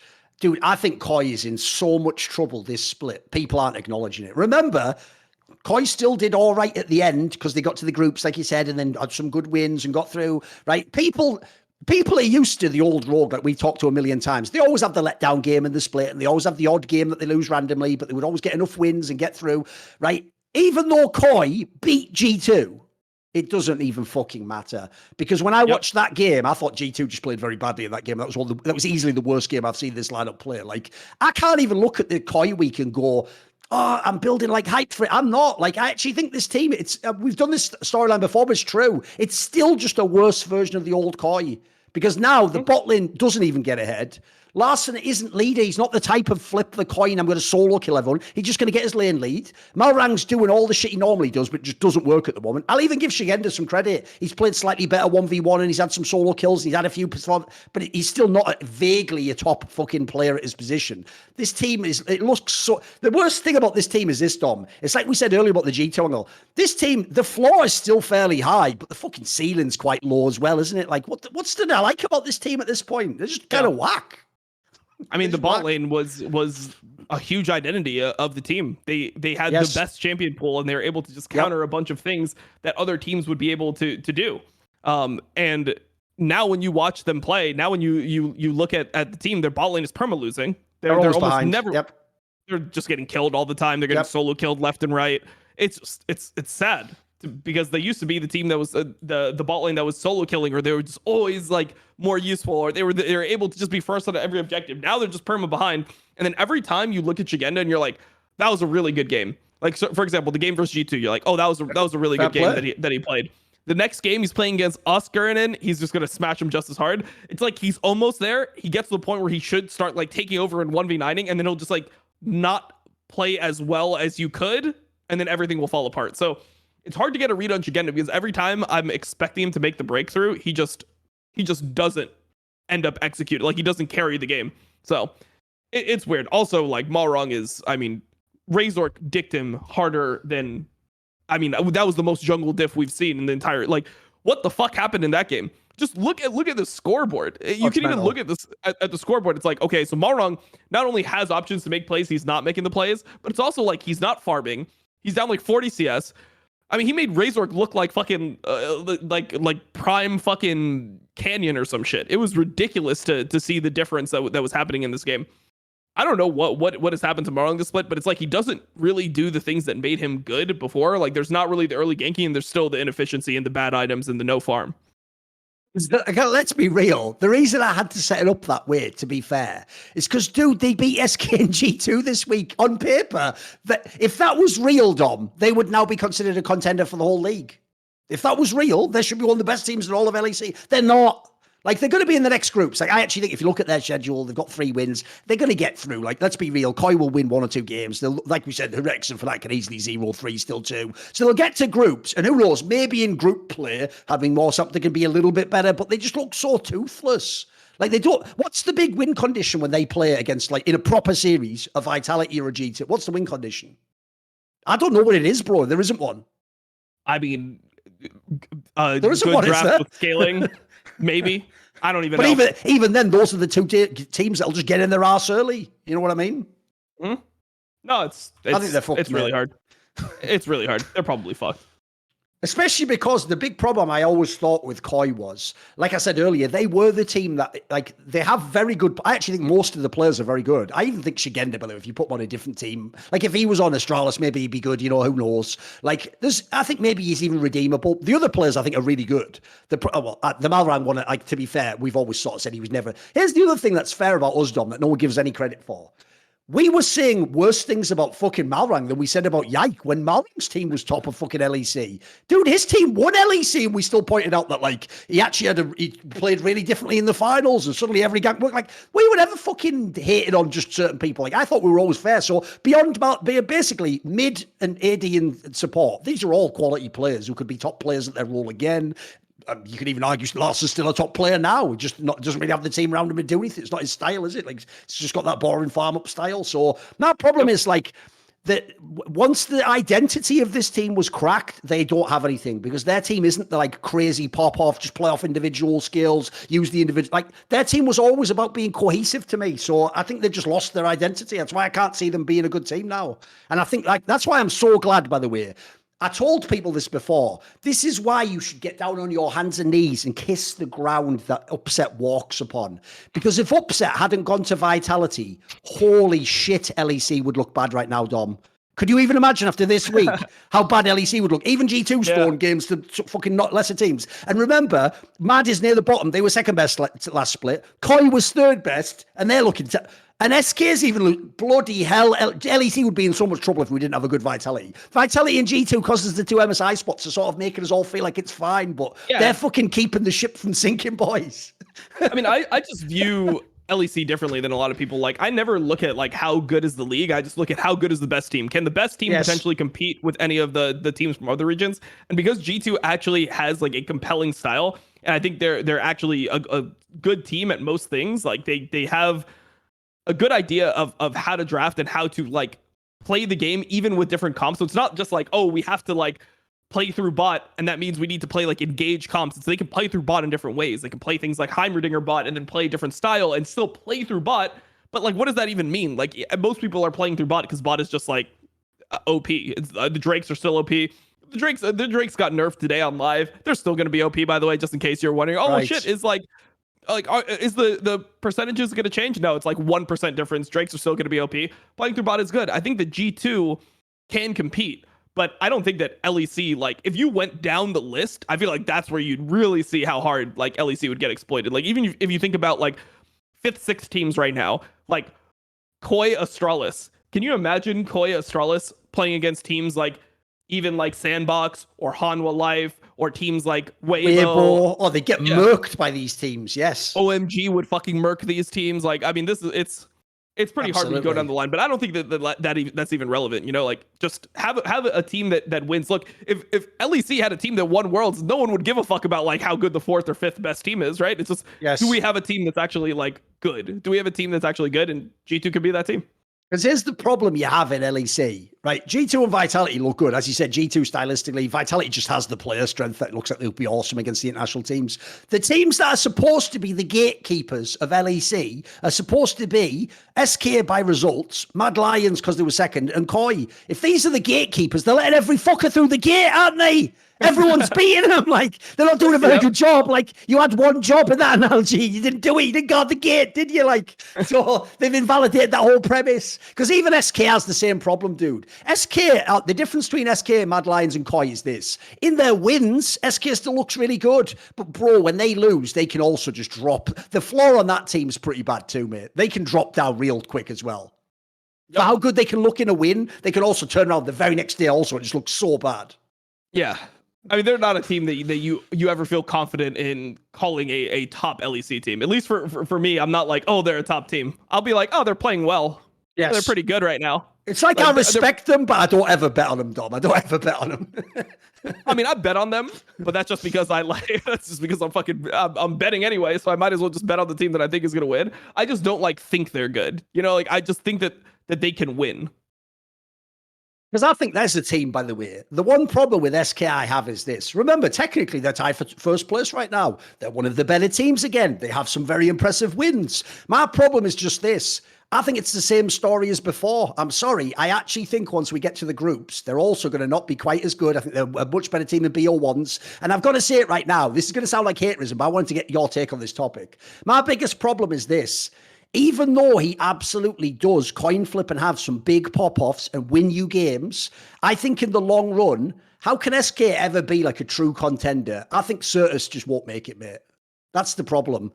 Because here's the thing. This isn't split one. If this was his first split, wow, what a promising split. Dude, I've seen a bunch of splits now. Like, if this is just who he is, this probably is who he is, let's be real. We've seen enough games now, and he's got some good teammates now. He is a coin flip player. He has games that he pops off, and he carries on his champions, and he has games where he doesn't, and sometimes does nothing or stints. Like, I think the problem is, I think you need a better mid laner. If you had a better mid laner, I think this team could be really dangerous, bro. Really dangerous. Yeah, I agree. I think that it's weird, right? Because he's not a super insane mechanical mid laner. I guess his best champion is probably a Kali. That's what I'm always like. Yep. I feel like he's good on that compared to other champions. But I mean, realistically speaking, I don't think that his Akali is going to be something that is feared later on. Plus, I feel like that's something that even if you blind pick it, there's so many champions that you could just play and exist against it. So yeah, it's rough. I mean, Irrelevant is good. I've said a lot of like positive things about Irrelevant, but I don't think that he's the player that is going to, suddenly save you. It's like he's going to be a team that gives you a high floor and a low ceiling, right? Like that's just going to be who he is. So they're definitely better than expected, and yeah, like I respect them as a team. I think that they've done extremely well considering their budget. They've killed it. Yeah, my problem is just this. I'm actually giving them props by having this discussion, because what I'm basically saying is this, Dom. If you actually look, Irrelevant, Marcoon, and Exekick are some of the best players at their positions. So you have to then ask yourself, what are the aspects that cap the team? Why isn't the team like? Because as I say, right now is where G2 and Vitality lose games every now and then. Like, this is your chance to be number one, but what's going to hold them back, especially from best of threes? And if they can get a best of fives, they're not beating any of these top teams. But that's the problem. It's the mid lane. It's got to be, because let's be real, it still is the best position in the game. Yeah, and then their play style, I think, is generally pretty weird. I mean, obviously they got ahead versus XL. Nice, they got ahead versus XL. They generally do not have great early games, and it's just hard to. You also can't rely on that. Like, this is another. There's another thing, by the way. No matter how well SK play, you wouldn't want to see this team internationally. Yeah, it wouldn't work. It just wouldn't work. No, it wouldn't work. But I mean, look, the fact we're even discussing them as like a potential top team, where we're saying things like SK internationally, like that says enough. No, props to SK, yeah, we're not sitting here talking about Heretics internationally. Yes. We're not sitting here talking about Fnatic internationally. And I'll even throw this in there. Obviously, we've all bigged up Marcoon, but I've said this in the past. The rumor was that SK was very close to getting Yankos. Dude, if they'd have had Yankos themselves, fuck knows. Maybe they even would be number one now. Maybe they'd be number two. Who the fuck knows? Like, in general, they just killed the offseason. They just killed. If it was Crepo, then he fucking killed this offseason. He did a great job. Because I would never, ever have predicted this. Like, I would have said best case scenario, Dom. They're maybe like the fifth best. You know what I mean? Like, fifth or sixth. Like seventh. Because remember, I had XL being good. Koi, obviously, I would instantly take Mad Lion. No one thought Fnatic was going to be this bad. No, even Fnatic you would think would be better because there's player strength. Yeah, I'm with you. So they've killed it. They killed it, absolutely. Yeah. Yep. Right, what about, we talked a little bit about before, but here's the angle I want to talk about. I want to talk about Astralis, but there's two angles. One's the leader factor, and then there's the team itself. So let's do the leader one, right? This is why I have always pushed for leader to be in the LEC. I made this point to you, Martin. To me, he's just an obvious player you gamble on if you're a lower down team. And what I think is so gross about the fact he wasn't in LEC is remember how we last saw him. Dude, everyone loves to memory hole that Fnatic run in 2021 summer. Do you know that, Dom? They go, they tell us that they came second. And they never mention that they played all those 5-game best of fives, including against Vitality. Guys, for real, self-made and fucking leader almost put that Fnatic team out. And look, I don't think he would have gone to the final. They would have lost to G2 or fucking Rogue, but they almost did that. Like, leader was not in any way. He was probably the best part of that team, bro. It was like him, then self-made, then, the rest of them were pretty whack. But, like, he was actually good, that split. Like, I thought he justified playing more. I thought it was kind of whack that they said, look, I get why they replaced him with fucking perks. That's obvious. But I thought he actually was hard done by. He was always an LEC quality player to me. He was an LEC quality player. I think he himself didn't want to accept being on a bad team. I think that's like one of the issues is that, like, because from what I've heard, Astralis has been trying to get him. Like, I see. I don't know if you heard the rumors. I think I saw the rumors on Reddit even, where in 2022 they wanted to get him on the team, and like for some reason it didn't work out. But you would assume that either like he didn't really want to play for him. Like if he was like, I will play for you no matter what, he probably could have got the spot, right? So they ended up going with Dayor instead of him originally. So leaders better than people think for sure. And I think one of the things that was big this week is that teams tried to draft super cynically against him. They tried to be like, you are a melee only player, so we're just going to pick Lissandra. You can't play shit. You suck at every range champion. We're just going to pick Lissandra blind because we know you have to pick a melee champion. And what did he do? He picked the new Aesol, which is not a good laner, broken scaling, and then he was just really fucking useful throughout the game. He just was like ahead of Perks, and he was able to just have a champion that was perfect for the game because people disrespected his like ability to play things. And it's not only his ability to play it, it's also the confidence to pick it. Because obviously he knows what he's best at. Everyone knows he's the melee player. There's a whole reason why his name is OMG Cream Pie. He's a Cream fan. He plays the melee champions just like Cream does. So I think that the fact that he's willing to branch out and he picked like one of the games he goes for the Annie, that game was completely winnable. He didn't play it perfectly, but I mean, he was a serviceable Annie. And then the next game he goes Aesol. That's giving you a chance to win. Like people are going to, if he keeps on getting these types of picks, people are going to have to let some of the melees through, or he's going to have angles to pick a Yone or pick an Aurelia. He could really pop off on one of these.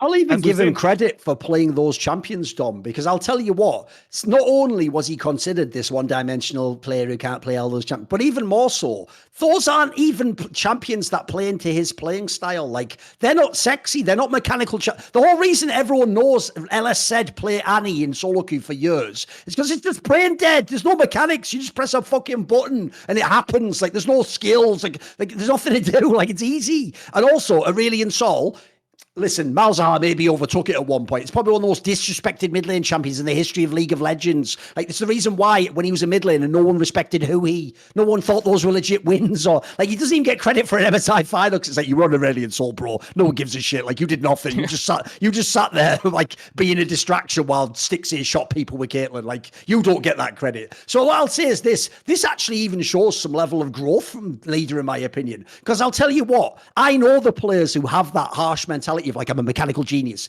I've told this story before. People like Forgiven actively wouldn't play champions like Sivir because they even said, even if I won, I'd feel like it wasn't me who won. It's just a champion. It's just shit. Like, I actually respect the fact that he comes in this team and he isn't just like, right, Dom, Astralis is shit and you're all bad, so I'm just going to only hard force like a Z pick here. No, he just played something in the meta that just wins. Like, fair play. Yep.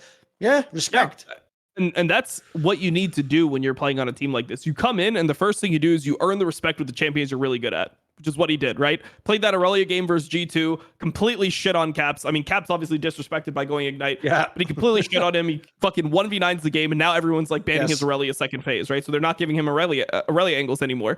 And there's two directions you can go from there. You can either hard commit into other champions that are kind of like Aurelia. So you hard committed to other melee champions and you see if that works out, or you prove that you can actually play the broken shit. And if you play the broken shit, then maybe they have to ban the broken shit because the broken shit's just broken. And then you can go back to playing some of like your niche picks into less oppressive champions. So I mean, the trajectory is really good. The trajectory is really good. And he does look like he's somebody who's just playing to win. When you watch him play, it doesn't look like he's scared.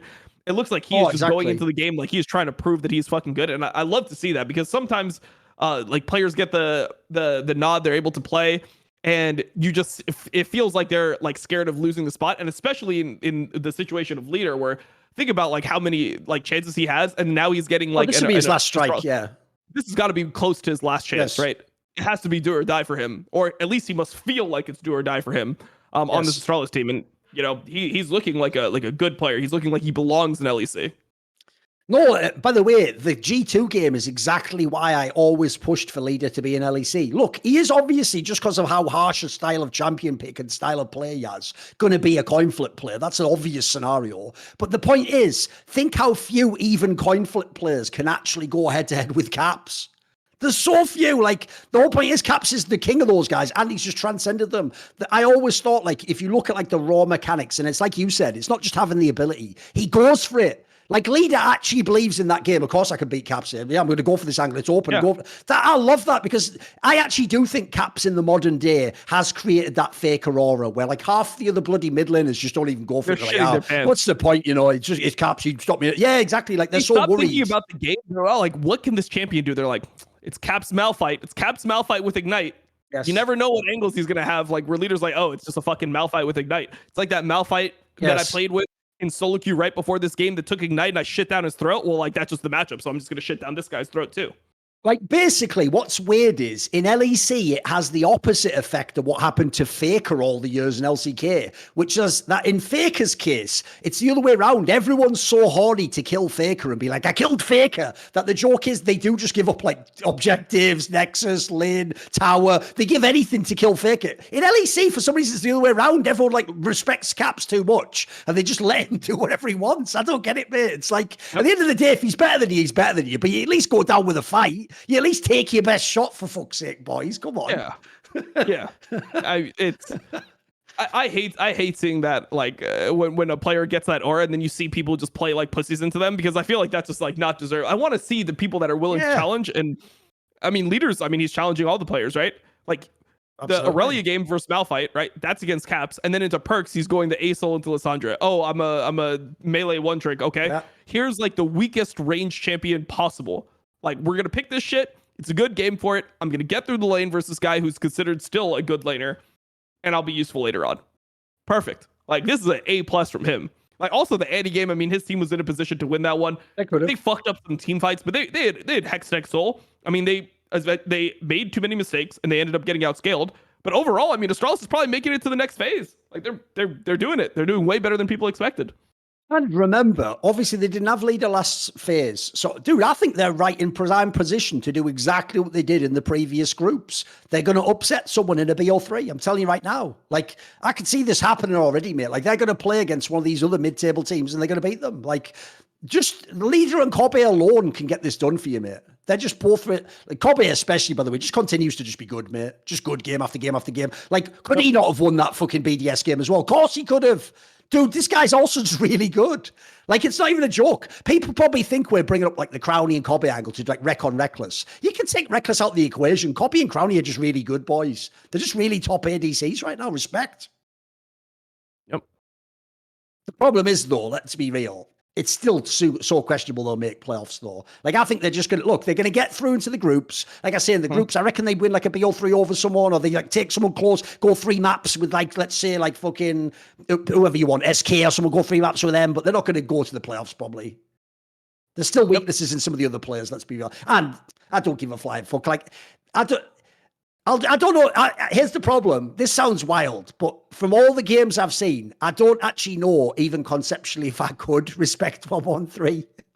Yeah. Do you get why I say it that way? Because what I'm trying to think is, what could he do at this point to like? He can't. There's nothing he can do to change my mind. You shit on Bo. He did. He did it. Like, I'll give him that. It was obviously one of the terrible games for Bo, but yeah, true.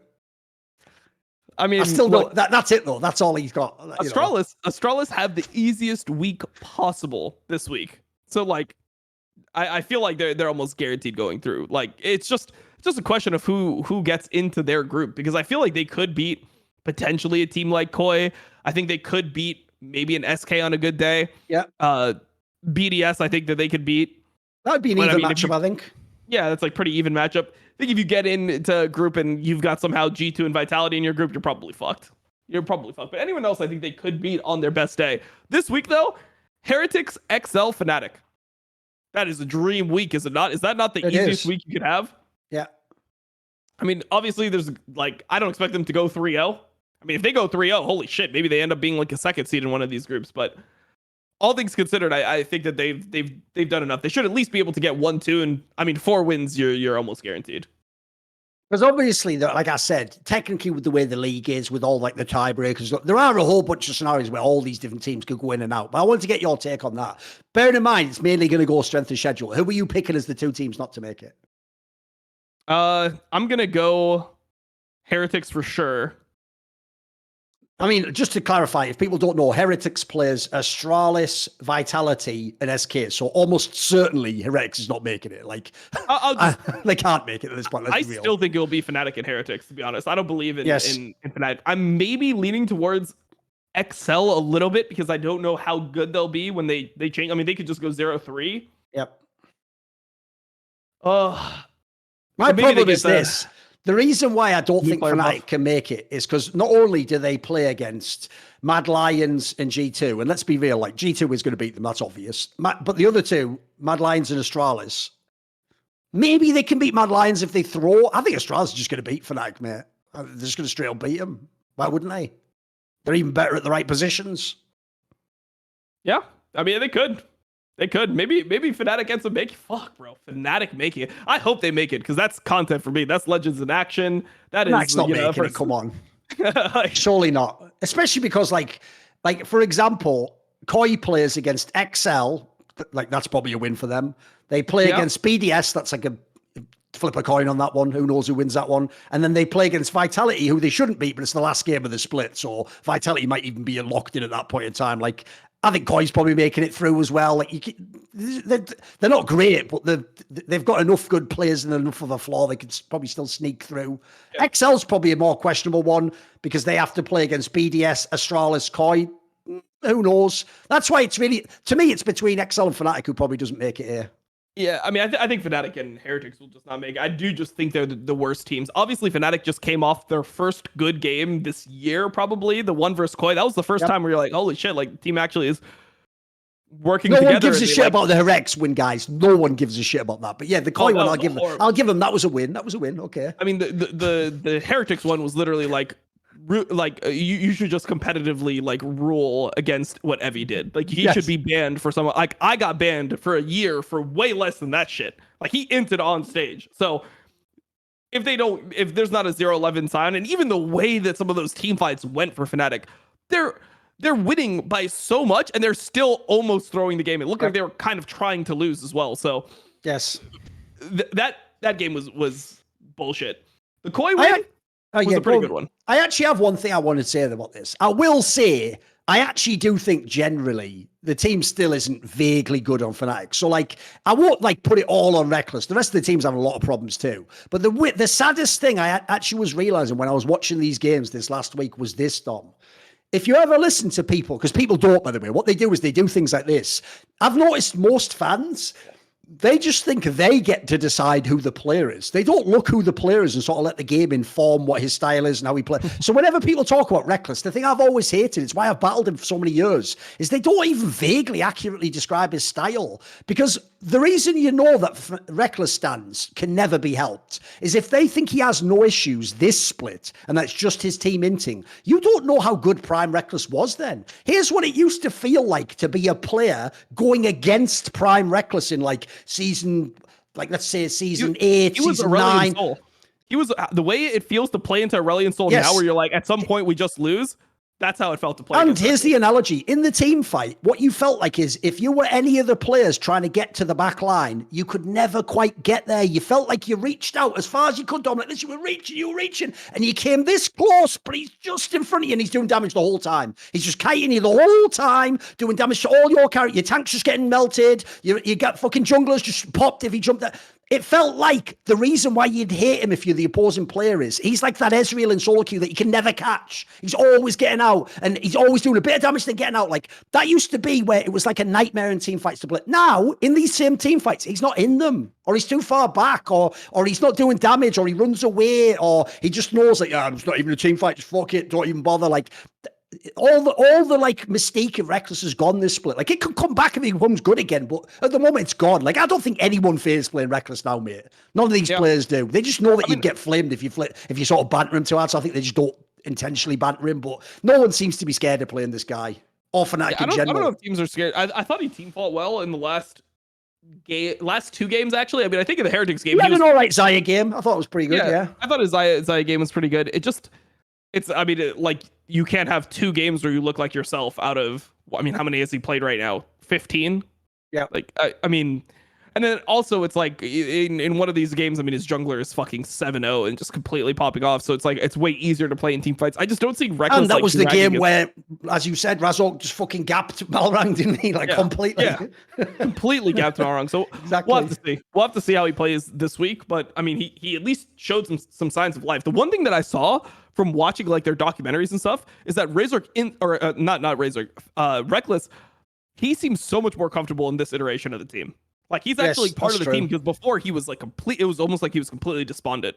Like they would all be like joking and then he would just be like sitting there like super stoically, where now he's like participating like with the banter. He's like joking around with Razor. So maybe he's like in a better place emotionally now. And I feel like Reckless is somebody who just like plays well when he feels comfortable, right? So maybe we get to see a little bit of this resurgence. I mean, this week is big for them. I mean, Fnatic, they have a tough week, but I mean, they could get the Astralis win, right? They could get the Astralis win. And if they get the Astralis win, that might be good enough. That could be good enough, just getting the Astralis win, because Heretics could easily go 0-3 and XL could go 0-3. So we might end up seeing Fnatic in the next stage. Yeah, the key thing is that, because the key thing to remember, guys, is XL, Mad Lions, Heretics all have the same number of wins as Fnatic. Whereas the problem is, Koi and Astralis have an extra win, so like it just makes it's so much less likely that Fnatic gets out past them, you know. So yeah, it's not impossible. The problem is, like I said, mate, XL and Fnatic, who is worse, is some fucking Sophie's choice shit, mate. It's like, first of all, it's not good either way, and secondly, I just don't want to make this choice. Like it just sucks either way. Yeah, I mean, I agree with you though. As fucked up as this is, bearing in mind XL is just an absolute damp fucking fart. There's just nothing there. Just for content alone, we should sort of pull for Fnatic to make it through. This is something to talk about, something to flame. It's got fun fan base. Like, I'm with you in that sense. If it comes down to the last game, it won't. But and it's between XL and Fnatic, fuck it. I'll take XL to go out. Let's ride the Fnatic train. I'll even on Twitter be a Fnatic fan for that one game if it happens. Because I agree. I want them through for the sake of the show. There's nothing to talk about with XL. I mean, XL is just they're such a boring team. They're such a fucking boring team.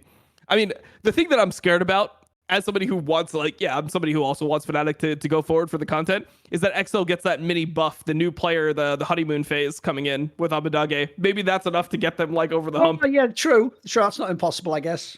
The problem is, though, I'll just throw this out there. I'm just going to say this now in case it prophetically becomes true and it looks epic. We're also acting like they have to get better. What if IWDominate is actually worse? What if the team gets even worse when he joins? Like, because he's also a player, if you remember in his bad days, can just pick a mage and do nothing on the game and just farm and do nothing. So we'll see. We'll see on that one. Because that's the problem. People are acting, dude, like IWDominate's leader. And by just dropping him in, he's going to like pop off and try. It's like, I don't know about that. We'll see. We'll see. And also, if you saw, like I said at the end of the Thieves, IWDominate has reverse pop-offs. You know, like he has ones where he just ints the game and shits the bed for you. So I don't know about that one. I think we've done almost everyone there, haven't we? I think that's all the teams. Pretty much. What about this BDS, then? But like BDS is like, they're just BDS. They're doing well now. You have no confidence in them. No, that's the biggest problem. Legit. Let's be real. They're tied for first place right now with 4 wins. But yeah, that's the issue. Like, even though this week they play, let's see, they play Koi, they play Vitality first, then they play Koi, and then the last game they play XL. If they were a real top team, you guarantee 2 wins there. You don't even know with BDS. BDS is too up in the air, mate. They can lose. The problem with them is they've also got a really low floor, I think. They have a low floor, and then the thing I always say about them is that we've coined it the BDS catastrophe. They have 1 catastrophe per game. And like, I'm not saying like they lose a fight. Like every now and then you see like, oh, that's a fight. It's like 0 for 1. They have a full-on catastrophe. Like we are getting aced for no reason when we have an advantage. Almost every fucking game they have this happen, and that is just too much of a flaw to have when you're going against teams that are actually stable. The thing about SK is even though they have bad early games, when they get control of the game in the mid game, they just close games out that they should win. G2 just wins most games that they should win. Yes. Vitality, like they when they have the lead, they just end the game. But you just don't have that feeling with BDS. You always feel like they can lose. They're the team where like they're up 5k gold and you're like, all right, so the game's even, could go either way. That's how you feel. Well, I doubt this will be the week we say goodbye to BDS, but this is goodbye from BDLS, period.